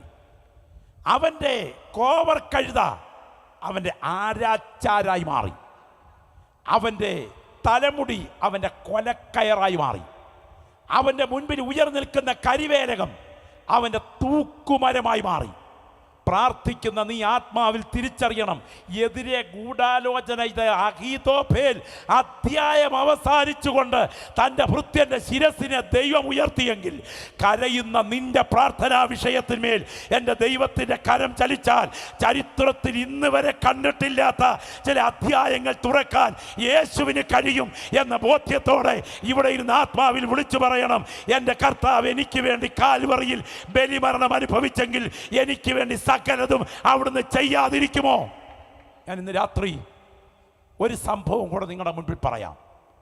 വിശുദ്ധ വേദപുസ്തക ചരിത്രത്തിലെ ഏറ്റവും കായിക ബലവും മാനസിക ബലവും ഒത്തിണങ്ങിയ ഒരു വ്യക്തിയുണ്ടെങ്കിൽ അത് മറ്റാരുമല്ല, ഏലിയാവാണ്. സ്തോത്രം. ഇദ്ദേഹത്തിൻ്റെ ശാരീരിക ബലത്തെക്കുറിച്ച് മാനസിക ബലത്തെക്കുറിച്ച് ചിന്തിക്കുമ്പോൾ കൊട്ടാരത്തിനകത്ത് ഒരു കൊടുങ്കാറ്റ് പോലെ കയറി ചെന്ന്, ഞാൻ പറഞ്ഞിട്ടല്ലാതെ ഈ ആണ്ടിൽ മഞ്ഞും മഴയും ഉണ്ടാകരുതെന്ന് പറയണമെങ്കിൽ അസാധാരണ മനോധൈര്യം വേണം. ആകാശം പൂട്ടിക്കെട്ടി താക്കോല് പോക്കറ്റിലിട്ട് ഈ കർത്തൃദാസന്റെ മനോബലം അസാധാരണ തന്നെയാണ്. നിങ്ങൾക്കറിയാമോ, സ്തോത്രം, കർമ്മേൽ കൊടുമുടിയിൽ പോരാട്ടം നടക്കുക. ഈ പോരാട്ടം നടക്കുന്ന സമയത്ത് ഈ ദൈവദാസൻ മുഴങ്കാലുകൾക്കിടയിൽ തലയിട്ടുകൊണ്ട് പ്രാർത്ഥിക്കുക. മുഴങ്കാലുകൾക്കിടയിൽ തലയിടണമെങ്കിൽ ഇദ്ദേഹത്തിൻ്റെ ശാരീരികാവസ്ഥ എന്തായിരിക്കണം? ഞങ്ങളെപ്പോലെ കൊടവയറുള്ളവർക്കൊന്നും മുഴങ്കാലിനിടെ തലയിടാനൊക്കില്ലല്ലോ. ഇനിയും പോട്ടെ, പെരുമഴ വരുന്നു എന്ന് പ്രവചിച്ചിട്ട് പെൺകുതിരകളെ കെട്ടിയോടുന്ന ആഹാബിൻ്റെ രാജരഥത്തിന് മുൻപിൽ പായണമെങ്കിൽ ഇദ്ദേഹത്തിൻ്റെ കായിക ബലം എന്തായിരുന്നു? ദൈവത്തിന് സ്തോത്രം പറയാൻ പറ്റുമോ? അപ്പൊ അസാധാരണ കായിക ബലമുള്ള ദൈവദാസൻ, അസാധാരണ മാനസിക ബലമുള്ള ദൈവദാസൻ. സ്തോത്രം. ഇദ്ദേഹം യാഗപീഠത്തിൽ പ്രാർത്ഥിച്ച് ആകാശം മുറിച്ച് തീയിറക്കി കഴിഞ്ഞപ്പോൾ യുദ്ധവീരനായിട്ടങ്ങ് മാറി. ബാലിൻ്റെയും അശേരയുടെയും പ്രവാചകന്മാരെ വെട്ടി അരിഞ്ഞു. ഇത്രയും കരുത്തൻ ഈ ദൂതിന്ന് രാത്രി ഈ പുൾപിറ്റിൽ ചില വ്യക്തികൾക്ക് നേരെ മുഴങ്ങുകയാ. പ്രായോഗിക ജീവിതത്തിൻ്റെ മേഖലകളിലും ശുശ്രൂഷകളുടെ ഇന്നലത്തെ യുദ്ധരംഗങ്ങളിലും അസാധാരണ ധൈര്യം അനുഭവിച്ച നീ അസാധാരണ മാനസിക തകർച്ചയിലൂടെ കടന്നു പോകുന്നെങ്കിൽ നിന്നെ തകർക്കാൻ ശ്രമിക്കുന്ന മനസ്സിൻ്റെ കരുത്തു ചോർത്തുന്ന ബന്ധനത്തെ ഇന്ന് രാത്രി അഴിച്ചു മാറ്റിയിട്ട് ഒരു പുതുബലം ധരിപ്പിക്കാൻ ദൈവാത്മാവ് രാത്രി ആഗ്രഹിക്കുക. ഞാൻ രാത്രി വിളിച്ചു പറയാം. നിങ്ങൾക്കറിയാമല്ലോ, ജാതകം എന്നൊക്കെയുള്ള മലയാള ഭാഷ. ഇതുപോലെ ഏലിയാവിൻ്റെ ജാതകം നിങ്ങൾക്കറിയാമോ? മൊത്തം കൂടെ വരിഞ്ഞു കെട്ടിയെന്ന് പറഞ്ഞു നിർത്താം. തിസ്ബിയയുടെ മലഞ്ചരിവുകളിൽ, ആ കൊടുങ്കാടിൽ, വൃക്ഷനിബിഡമായ വനമേഖലയിൽ എവിടെയോ ശക്തമായി പ്രാർത്ഥിച്ച ജീവിതത്തിൽ മുൻപോട്ട് വരണം. മഹാരാജാവിൻ്റെ നേരെ വിരൽ ചൂണ്ടി ദൂത് പറയണം. ആകാശം പൂട്ടിക്കെട്ടി മേഘങ്ങളെ ബന്ധിക്കണം. ഒടുവിൽ കെരീത്തിൽ കാക്കച്ചൂണ്ടിൽ നിന്ന് കഴിക്കണം. ഇറച്ചി കൈ കിട്ടിയാൽ തിന്ന് കുടല് പൊട്ടിയാലും കൊടുക്കാത്ത ജീവിയാണ് കാക്ക. ഇവിടേക്ക് വരുന്നതിന് മുൻപും ഏത് യാത്രയ്ക്കും നമ്മൾ GPS ഉപയോഗിക്കാറില്ലേ? എന്നാൽ ഇറച്ചി കൈ കിട്ടിയ കാക്കയുടെ തലയ്ക്കകത്ത് GPS വെച്ച് കെരീത്തിലോട്ട് വിട്ട കരമേതാണെന്നറിയാമോ? ഒരു ദൂത് ഞാൻ ഇടയ്ക്ക് പറയാം. നീ കർത്താവിനെ സേവിക്കുന്ന ദൈവവൈതലാണെങ്കിൽ നിന്റെ മുട്ടുമടക്കുന്ന ഇടത്ത് നിനക്ക് വേണ്ടി ഓഹരി എത്തിക്കാൻ കഴിവുള്ള ഒരു കരം നിന്റെ ജീവന്റെ പുറകിലുണ്ട്. എന്തിന്? ഈ അനുഗ്രഹീതനായ കർത്തൃദാസൻ, സ്തോത്രം, കർമ്മേൽ കൊടുമുടിയിൽ ദൈവപ്രവൃത്തി വെളിപ്പെടുത്തിയതിന് ശേഷം എന്തിന് ഒരു വീട്ടിൽ ഒരു സ്ത്രീയുടെ മകന്റെ ശരീരത്തിൽ നിന്നും പറന്നകന്ന് പർദീസയിൽ വിശ്രമിക്കുന്ന ആത്മാവിനെ അവന്റെ ശരീരത്തിലേക്ക് മടക്കി വരുത്താൻ ആർജവം ഏറ്റുവാങ്ങിയ ദൈവദാസൻ 2 രാജാക്കന്മാരെ അഭിഷേകം ചെയ്ത് ഒടുവിൽ യോർദാന്റെ അക്കരെ കയറി ഏലിശയുമായി കൈകോർത്ത് നീങ്ങുമ്പോൾ മാനവ ചരിത്രത്തിൽ ആരും കണ്ടിട്ടില്ലാത്ത അഗ്നി അശ്വരഥങ്ങൾ ഞാൻ നിങ്ങളെ കാണുന്നത് പോലെ, നിങ്ങൾ എന്നെ കാണുന്നത് പോലെ ചാണകമിടുന്ന അതെ അശ്വങ്ങളല്ല, പിന്നെ തീ കൊണ്ട് തീർത്ത അശ്വങ്ങൾ, കെട്ടിവലിക്കുന്ന തീരഥങ്ങൾ ഇറങ്ങി വന്ന് ഏലിയാവിനെ അതിൽ കയറ്റിയിരുത്തി പറുദീസയിലേക്ക് പറന്നു പോകണം. സ്തോത്രം. ഇവിടെ ദൈവമക്കൾ സ്തോത്രം പറഞ്ഞ് ആരാധിക്കുമ്പോൾ മനുഷ്യകുലത്തിൽ നിന്നും മഹാദൈവത്തിൻ്റെ മുൻപിൽ മരിക്കാത്ത മൺശരീരത്തിൽ ജീവിക്കാൻ ഭാഗ്യം കിട്ടിയ ഒരാൾ ഉണ്ടെങ്കിൽ അത് ഏലിയാവായിരിക്കണം. യേശുവിനെ ബലപ്പെടുത്താൻ മറുരൂപ മലയിൽ സമയത്തിറങ്ങി വന്ന് പത്രോസും യാക്കോബും യോഹന്നാനും പച്ച കണ്ണുകൊണ്ട് നോക്കി നിൽക്കേ നേരിട്ട് ഈ രംഗം കാണണം. അത് കഴിഞ്ഞ് മുകളിലോട്ട് കയറിപ്പോണം. എതിർ ക്രിസ്തുവിൻ്റെ ഭീകര പീഡ തുടങ്ങുമ്പോൾ പലസ്തീൻ്റെ മണ്ണിൽ പച്ച മനുഷ്യ ശരീരത്തിൽ ഇറങ്ങി വരണം. അവർക്കെതിരെയുള്ള പോരാട്ടത്തിന് നേതൃത്വം നൽകി യെരുശലേമിൻ്റെ നഗരവീഥികളിൽ മരിച്ചു വീണ് ശത്രുക്കളും സകല വെബ്സൈറ്റുകളും സകല മൊബൈൽ സിസ്റ്റങ്ങളും നോക്കി നിൽക്കേ മനുഷ്യൻ കാലൂന്ന് എഴുന്നേൽക്കുന്നത് പോലെ നഗരവീഥികളിൽ നിന്ന് കാലൂന്ന് എഴുന്നേറ്റ് ഏലിയാവ് പറുദീസയിലേക്ക് പറന്നു പോകണം. ഇങ്ങനെ യുഗങ്ങളുടെ ശുശ്രൂഷ ചെയ്യാൻ ദൈവം മുൻനിർണയിച്ച നീയാണോ നാളെ തിന്ന് തീർക്കേണ്ട ഒരുത്തിയുടെ വെല്ലുവിളിക്ക് മുൻപിൽ ചൂരച്ചെടി തണലിൽ മരണം കൊതിക്കുന്നത് എന്ന ഈ ഗ്രൗണ്ടിൽ ഇരിക്കുന്ന ചില വ്യക്തികളോട് പരിശുദ്ധാത്മാവ് ചോദിക്കുന്നു, ഇല്ല, നിന്നെക്കുറിച്ച് ദൈവം പ്ലാൻ ചെയ്തിരിക്കുന്ന നിത്യ പദ്ധതിയെ തകർക്കാൻ ഒരു ശക്തിക്കും കഴിയുകയില്ലെങ്കിൽ അത് കേന്ദ്ര ബിന്ദുവായിരിക്കുന്നത് യേശു ക്രിസ്തുവിൻ്റെ കാൽവറിയിലെ ബലിമരണമാണ്. ആ രണ്ട് കൈകളും ഒന്ന് ഉയർത്തിപ്പിടിക്കാമോ? ആ രണ്ട് കൈകളും ഒന്ന് ഉയർത്തിപ്പിടിക്കാമോ? ശബ്ദമുയർത്തി യേശുവേ എന്ന് ഒന്ന് വാ തുറന്ന് പറഞ്ഞ്, ലജ്ജ വേണ്ട, ലജ്ജ വേണ്ട, ശബ്ദമുയരട്ടെ. ഇന്ന് രാത്രി ഞാൻ ഈ ഗ്രൗണ്ടിൽ പ്രസംഗിച്ചുകൊണ്ട് നിൽക്കുമ്പോൾ ഒരു അസാധാരണ ആത്മനിയോഗത്തോടെയാണ് ഇവിടെ ഇരിക്കുന്ന അഭിഷിക്തന്മാരിൽ ചില വ്യക്തികളോട് ദൈവാത്മാവ് ഇടപെട്ടുകൊണ്ടിരിക്കുന്നത്. കഴിഞ്ഞ പതിറ്റാണ്ടുകൾ കയ്യോട് വാൾ പറ്റിച്ചേരുവോളം ഈ പോർക്കളത്തിൽ അധ്വാനിച്ചിട്ട് മനസ്സിനെ ഭരിക്കുന്ന ചില കലുഷിതകൾ കൊണ്ട് മനസ്സ് കലങ്ങി നിൽക്കുന്ന എൻ്റെ കൂടപ്പറപ്പേ, നിന്റെ കൈകളിലേക്ക് യേശുവിൻ്റെ കരം ഇന്ന് രാത്രി ഈ യോഗം നടന്നുകൊണ്ടിരിക്കുമ്പോൾ തൊടുന്ന രാത്രിയാണ്. യേശുവിൻ്റെ അധികാരമുള്ള നാമത്തിൽ ഇതിനകത്തിരുന്ന് നിന്ന് ആരാധിച്ചു കൊണ്ടിരിക്കുന്ന ചില വ്യക്തികളെ ദൈവത്തിന് ആത്മാവ് ഇന്ന് രാത്രി തൊടുകയാണ്. ചില കെട്ടുകളെ യോഗത്തിനകത്ത് വ്യക്തികളെ അഴിച്ചു മാറ്റുന്ന രാത്രിയാണ്. യേശുവിൻ്റെ നാമത്തിൽ ജയം, യേശുവിൻ്റെ അധികാരമുള്ള നാമത്തിൽ ജയം. മനസ്സ് വല്ലാതെ കലങ്ങിയിട്ട് അർദ്ധരാത്രിയുടെ വേളകളിൽ പലപ്പോഴും 2 മണി അടുക്കുമ്പോൾ ഉറക്കം പോലും മാറിപ്പോയതിന് ശേഷം എഴുന്നേറ്റ് ഫ്രിഡ്ജിൽ നിന്ന് അല്പം വെള്ളം കുടിച്ച് അതിനുശേഷം ഉറക്കമില്ലാതെ വന്ന് കിടന്ന ക്ലോക്കിൻ്റെ ടിക് സൗണ്ടുകൾ കേട്ട് മനസ്സ് കലുഷിതമാകുമ്പോൾ എങ്ങനെങ്കിലും എൻ്റെ ആയുസിൻ്റെ ദിവസങ്ങൾ ഒന്ന് തീർന്നിരുന്നെങ്കിൽ എന്ന് പറഞ്ഞുകൊണ്ട് ഉള്ളുകൊണ്ട് മരണം കൊതിക്കത്തക്ക വിധത്തിൽ ഇരുട്ടിൻ്റെ ശക്തികളുടെ വലയങ്ങളിൽ ബന്ധിക്കപ്പെട്ട ചില പ്രിയപ്പെട്ടവർ ഇന്ന് രാത്രി ഇതിനകത്തിരിപ്പുണ്ട്. ഈ ദൂത് ഇന്ന് രാത്രി കേട്ടുകൊണ്ടിരിക്കുമ്പോൾ കാൽവറി ക്രൂശിൽ മുറിവേറ്റ യേശുവിൻ്റെ കരം നിന്റെ അടുക്കലേക്ക് ഇറങ്ങി വരികയാണ്. നിന്റെ ഭവനത്തെ ഭരിക്കുന്ന ചില കെട്ടുകളെ ഇന്ന് രാത്രി യേശുവിൻ്റെ കരം അഴിച്ചു മാറ്റാൻ തുടങ്ങുന്ന രാത്രിയാണ്. ഞാൻ വിശ്വസിക്കുന്ന ദൈവമക്കളോട് പറയാം, ഇവിടെ നടക്കുന്ന ദൈവപ്രവൃത്തി യേശുവിൻ്റെ രക്തത്തിൽ ആശ്രയിച്ചാണെങ്കിൽ നിന്റെ ബന്ധനം അഴിക്കാൻ മനുഷ്യൻ്റെ കൈ തൊടണ്ട. യേശുവിൻ്റെ കരം ഇന്ന് രാത്രി ഇതിനകത്ത് പ്രവർത്തിച്ചു തുടങ്ങും. കരം ഉയർത്തി പ്രാർത്ഥിച്ചു തുടങ്ങിക്കാട്ടെ. Glory, glory. ശബ്ദമുയരട്ടെ, ശബ്ദമുയരട്ടെ, ശബ്ദമുയരട്ടെ. എല്ലാ അഭിഷിക്തന്മാരും അന്യഭാഷയിൽ പ്രാർത്ഥിച്ചു തുടങ്ങട്ടെ. എല്ലാ അഭിഷിക്തന്മാരും അന്യഭാഷയിൽ പ്രാർത്ഥിച്ചു തുടങ്ങട്ടെ. യേശുവിൻ്റെ നാമത്തിൽ ജയം, യേശുവിൻ്റെ നാമത്തിൽ ജയം. ഞാനിന്ന് രാത്രി പറയാം, പൈശാചിക ശക്തികൾക്ക് വിറയൽ വരുത്തുന്ന ഒരു പ്രത്യേക രംഗമുണ്ടെങ്കിൽ കാൽവറി ക്രൂശിലെ ബലിമരണമാണ്. അതുകൊണ്ടാണ് ദൈവത്തിന് ആത്മാവ് പറയുന്ന സ്വന്തം പുത്രനെ ആദരിക്കാതെ നമുക്കെല്ലാവർക്കും വേണ്ടി ഏൽപ്പിച്ച് തന്നവൻ ഇന്ന് രാത്രി കണ്ണുകൾ രണ്ടും അടച്ച് ആ രണ്ട് കരങ്ങൾ കർത്തൃസന്നിധിയിൽ ഉയർത്താവുന്നിടത്തോളം ഉയർത്തിപ്പിടിച്ച് ശബ്ദം ഉയർത്തി പറയണം, എനിക്ക് ആശ്രയിക്കാനുള്ളത് അർപ്പണ തർപ്പണങ്ങളിലല്ല, എനിക്ക് ആശ്രയിക്കാനുള്ളത് യാഗകർമ്മങ്ങളിലല്ല, എനിക്ക് ആശ്രയിക്കാനുള്ളത് ഞാൻ അർപ്പിച്ച ബലികളിലല്ല. ഞാൻ ഇന്ന് രാത്രി ആശ്രയിക്കുന്നത് എനിക്ക് വേണ്ടി കാൽവറി ബലിയായി അർപ്പിക്കപ്പെട്ട എൻ്റെ രക്ഷകനാണ്. ഈ രാത്രി പറയട്ടെ, പാതാള ശക്തികൾ വിറയ്ക്കുന്ന ഒരു കാര്യമുണ്ടെങ്കിൽ അത് യേശു ക്രിസ്തുവിൻ്റെ ബലിമരണമാണ്. യേശുവിൻ്റെ നാമത്തിൽ, യേശുവിൻ്റെ രക്തത്താൽ ജയം. പൈശാചിക ശക്തികൾക്ക് വിറയൽ പിടിക്കുന്ന ഒരു വിഷയമുണ്ടെങ്കിൽ അത് യേശുവിൻ്റെ ബലിമരണമാണ്. ഇരിക്കുന്ന ഇരിപ്പിൽ എനിക്ക് വേണ്ടി മരിച്ച എൻ്റെ യേശുവേ എന്നൊന്ന് രാത്രി കരങ്ങൾ ഉയർത്തി പറയാൻ കഴിയുമോ?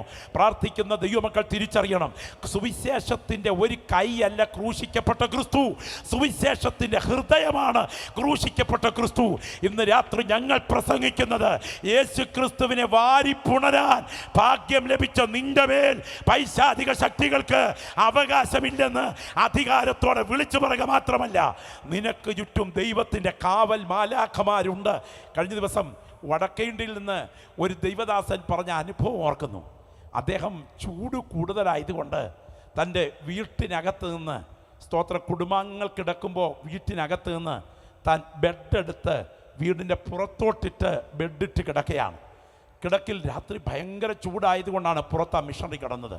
കിടക്കുമ്പോൾ രാത്രി 2 മണി കഴിഞ്ഞപ്പോൾ ആ ഗ്രാമത്തിലെ ചില ക്രൂരന്മാരായ ചെറുപ്പക്കാർ ഇദ്ദേഹത്തെ കൊല്ലേണ്ടതിന് ഗ്രാമമുഖ്യൻ്റെ നിർദ്ദേശമനുസരിച്ച് ഒരു കുറ്റിക്കാടിൻ്റെ ചുവട്ടിൽ വന്ന് അങ്ങോട്ട് കയറാൻ, വീട്ടിലോട്ട് കയറാൻ അവസരം കാത്ത് കൊല നടത്താൻ പ്ലാൻ ചെയ്ത് അകത്തോട്ട് കയറാൻ നിൽക്കുമ്പോൾ ശ്രദ്ധിക്കുമ്പോൾ ഒരാൾ പെരുമാറ്റം അവരുടെ കണ്ണുകൾക്ക് വിശ്വസിക്കാൻ കഴിഞ്ഞില്ലെന്ന് അദ്ദേഹം പറയുന്നത്.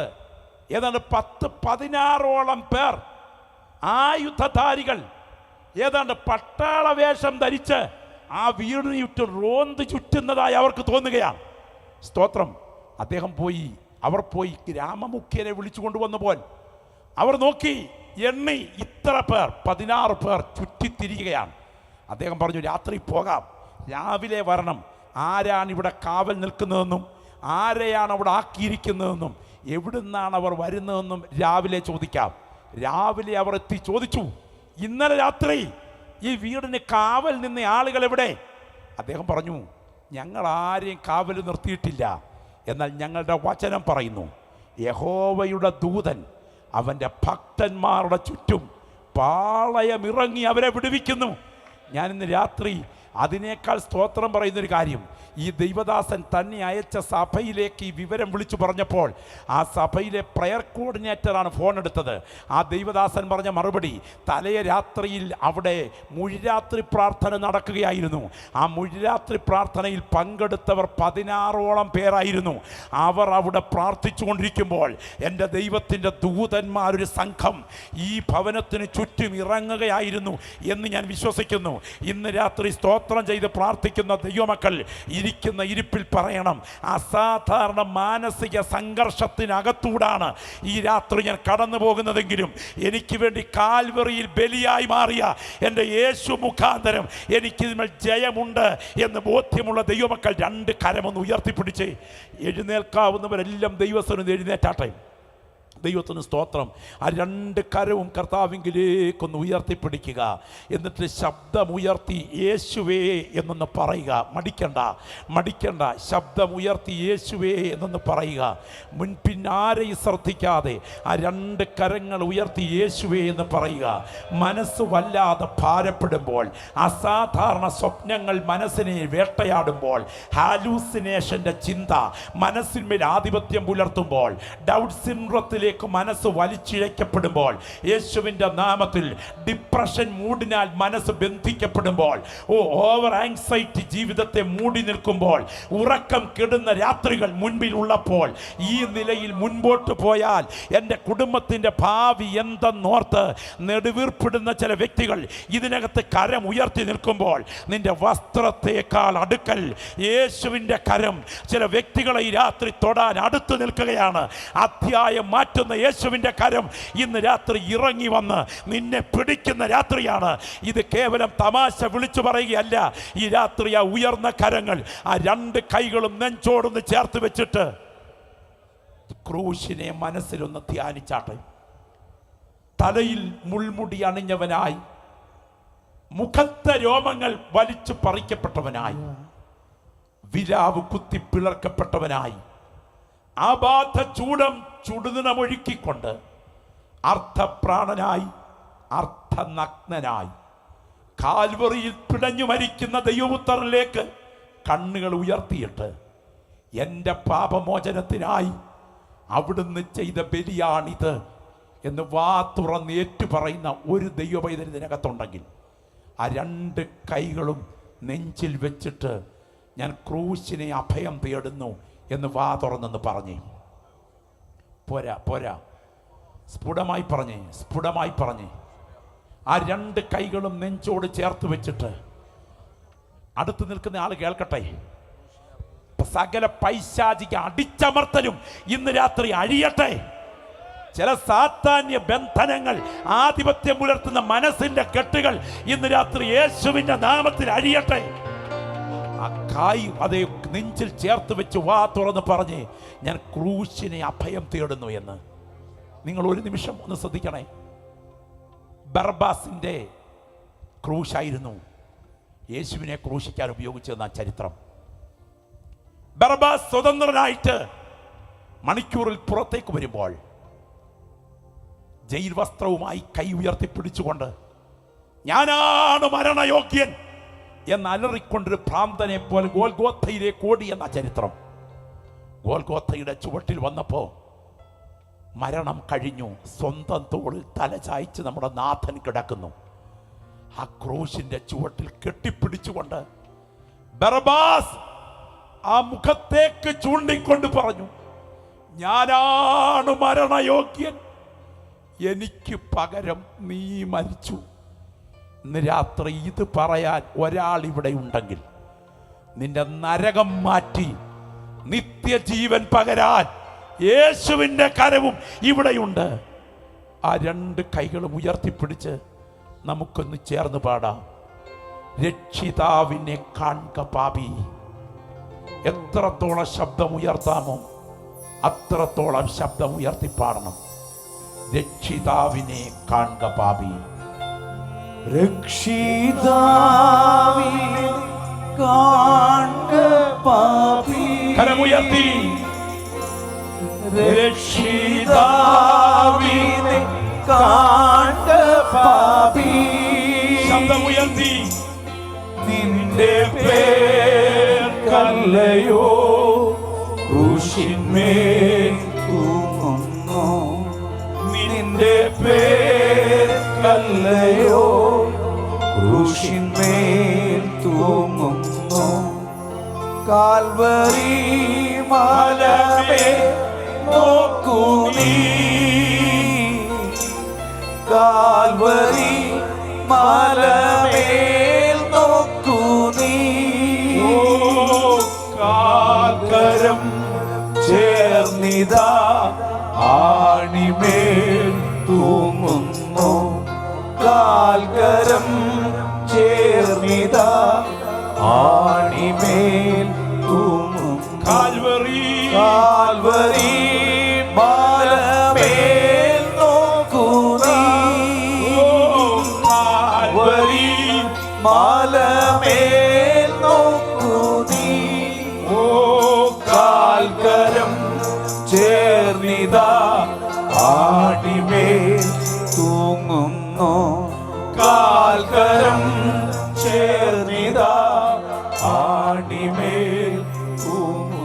ധ്യാനപീഠമതിൽ കയറി. ധ്യാനപീഠമതിൽ കയറി. ഉള്ളിലെ കണ്ണുകൾ കൊണ്ടു നീ കാണുക. ഉള്ളിലെ കണ്ണുകൾ കൊണ്ടു നീ കാണുക. ഈ രാത്രി ഈ സന്ദേശം ഞാനിവിടെ അവസാനം കുത്തിടുമ്പോൾ നിങ്ങളൊന്ന് കണ്ണ് തുറക്കണം. 5 കൂട്ടം കാര്യം നിങ്ങൾ അംഗീകരിച്ചാലും അവഗണിച്ചാലും പറയുന്നു. 5 കൂട്ടം കാര്യം ജനിക്കുന്നതിന് മുൻപേ പ്ലാൻ ചെയ്തിട്ടാണ് ഈ ഭൂമിയിൽ ദൈവം നിന്നെ ജനിക്കാൻ അനുവദിച്ചത്. അവിടുത്തെ മുൻനിർണയം നിന്റെ പുനരുത്ഥാനം വരെയുണ്ട്. എന്നാൽ അതുകൊണ്ട് നീ ഇന്ന് കടന്നു പോകുന്ന കണ്ണുനീർ തിന്മയല്ല, അത് ഒടുവിലത്തെ അധ്യായത്തിൽ നന്മയാകും. അതിനാൽ ഇന്ന് രാത്രി അനുഭവിക്കുന്ന അനുഗ്രഹത്തിന് വേണ്ടി മാത്രമല്ല, സഹിക്കുന്ന മുള്ളിന് വേണ്ടി കൂടെ നന്ദി പറയണം. എന്നിട്ട് പറയണം, ഇത് സംബന്ധിച്ച് ഞാൻ എന്തു പറയണ്ടു? ദൈവം എനിക്ക് അനുകൂലമെങ്കിൽ പ്രതികൂലമാര്? ജഡ്ജി എനിക്ക് അനുകൂലമെങ്കിൽ പ്രതികൂലമാര്? സ്വന്തം പുത്രനെ ആദരിക്കാതെ എനിക്ക് വേണ്ടി ഏൽപ്പിച്ച് തന്നവൻ അവനോടുകൂടെ എനിക്ക് സകലതും തരാതിരിക്കുമോ? ഇന്ന് രാത്രി ഈ ദൂതിന് മുൻപിൽ അസാധാരണ നിരാശ ഒരു കാർമേഘം പോലെ എന്നെ ഭരിക്കുന്നു. എനിക്ക് വിടുതൽ വേണം ദൈവദാസ, എനിക്ക് പ്രാർത്ഥന വേണം എന്ന് കൊതിക്കുന്നെങ്കിൽ ആ നിൽക്കുന്ന നിൽപ്പിൽ വലതുകരം ഉയർത്തുക. ഞാൻ ഈ സ്റ്റേജിൽ നിന്ന് ഇന്ന് രാത്രിയിൽ ദൈവാത്മാവ് ഇടപെട്ട വ്യക്തികൾക്കായി പ്രാർത്ഥിക്കാൻ തുടങ്ങുകയാണ്. സ്വർഗത്തിനും ഭൂമിക്കും നാഥനായ നസ്രയനായ യേശുവിൻ്റെ അധികാരമുള്ള നാമത്തിൽ ഈ ഉയർന്നു നിൽക്കുന്ന കരങ്ങളുടെ മേൽ തേജസ്സിൻ്റെ ദ്രവത്വമില്ലാത്ത കരം ഇറങ്ങിപ്പിടിക്കട്ടെ. മനോമണ്ഡലത്തെ ബന്ധിച്ചൊതുക്കി നിരാശയിലേക്ക് തകർത്തുകൊണ്ടിരിക്കുന്ന ശക്തികൾ യേശുവിൻ്റെ നാമത്തിൽ ഇന്ന് രാത്രി അഴിയട്ടെ. അടയാളത്തോടെ ഒരു ദൈവപ്രവൃത്തി ഈ കരങ്ങൾക്കായി സംഭവിക്കട്ടെ.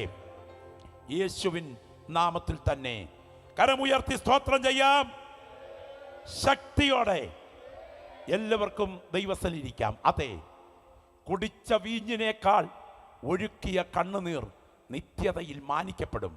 ആകയാൽ ഈ കണ്ണുനീരിൻ്റെ പുറകിൽ ദൈവത്തിന് പദ്ധതിയുണ്ടെന്ന് ഗ്രഹിക്കുക. ഇന്ന് രാത്രി ആത്മീയ സന്ദേശത്തിന് അവസരമൊരുക്കിയ പ്രിയപ്പെട്ട കർത്താവിൻ്റെ ദാസൻ കുഞ്ഞുമോൻ പാസ്റ്ററോട്, സഹപ്രവർത്തകരോട്, ശാന്തമായി കേട്ട സദസ്സിനോട് ഹൃദയത്തിൻ്റെ ഭാഷയിൽ നന്ദി അറിയിച്ച് വിരമിക്കുന്നു. നിങ്ങൾ അനുഭവിക്കുന്ന ശോധനയുടെ പുറകിൽ ദൈവത്തിൻ്റെ ദിവ്യ പദ്ധതി മറഞ്ഞിരിക്കുന്നു.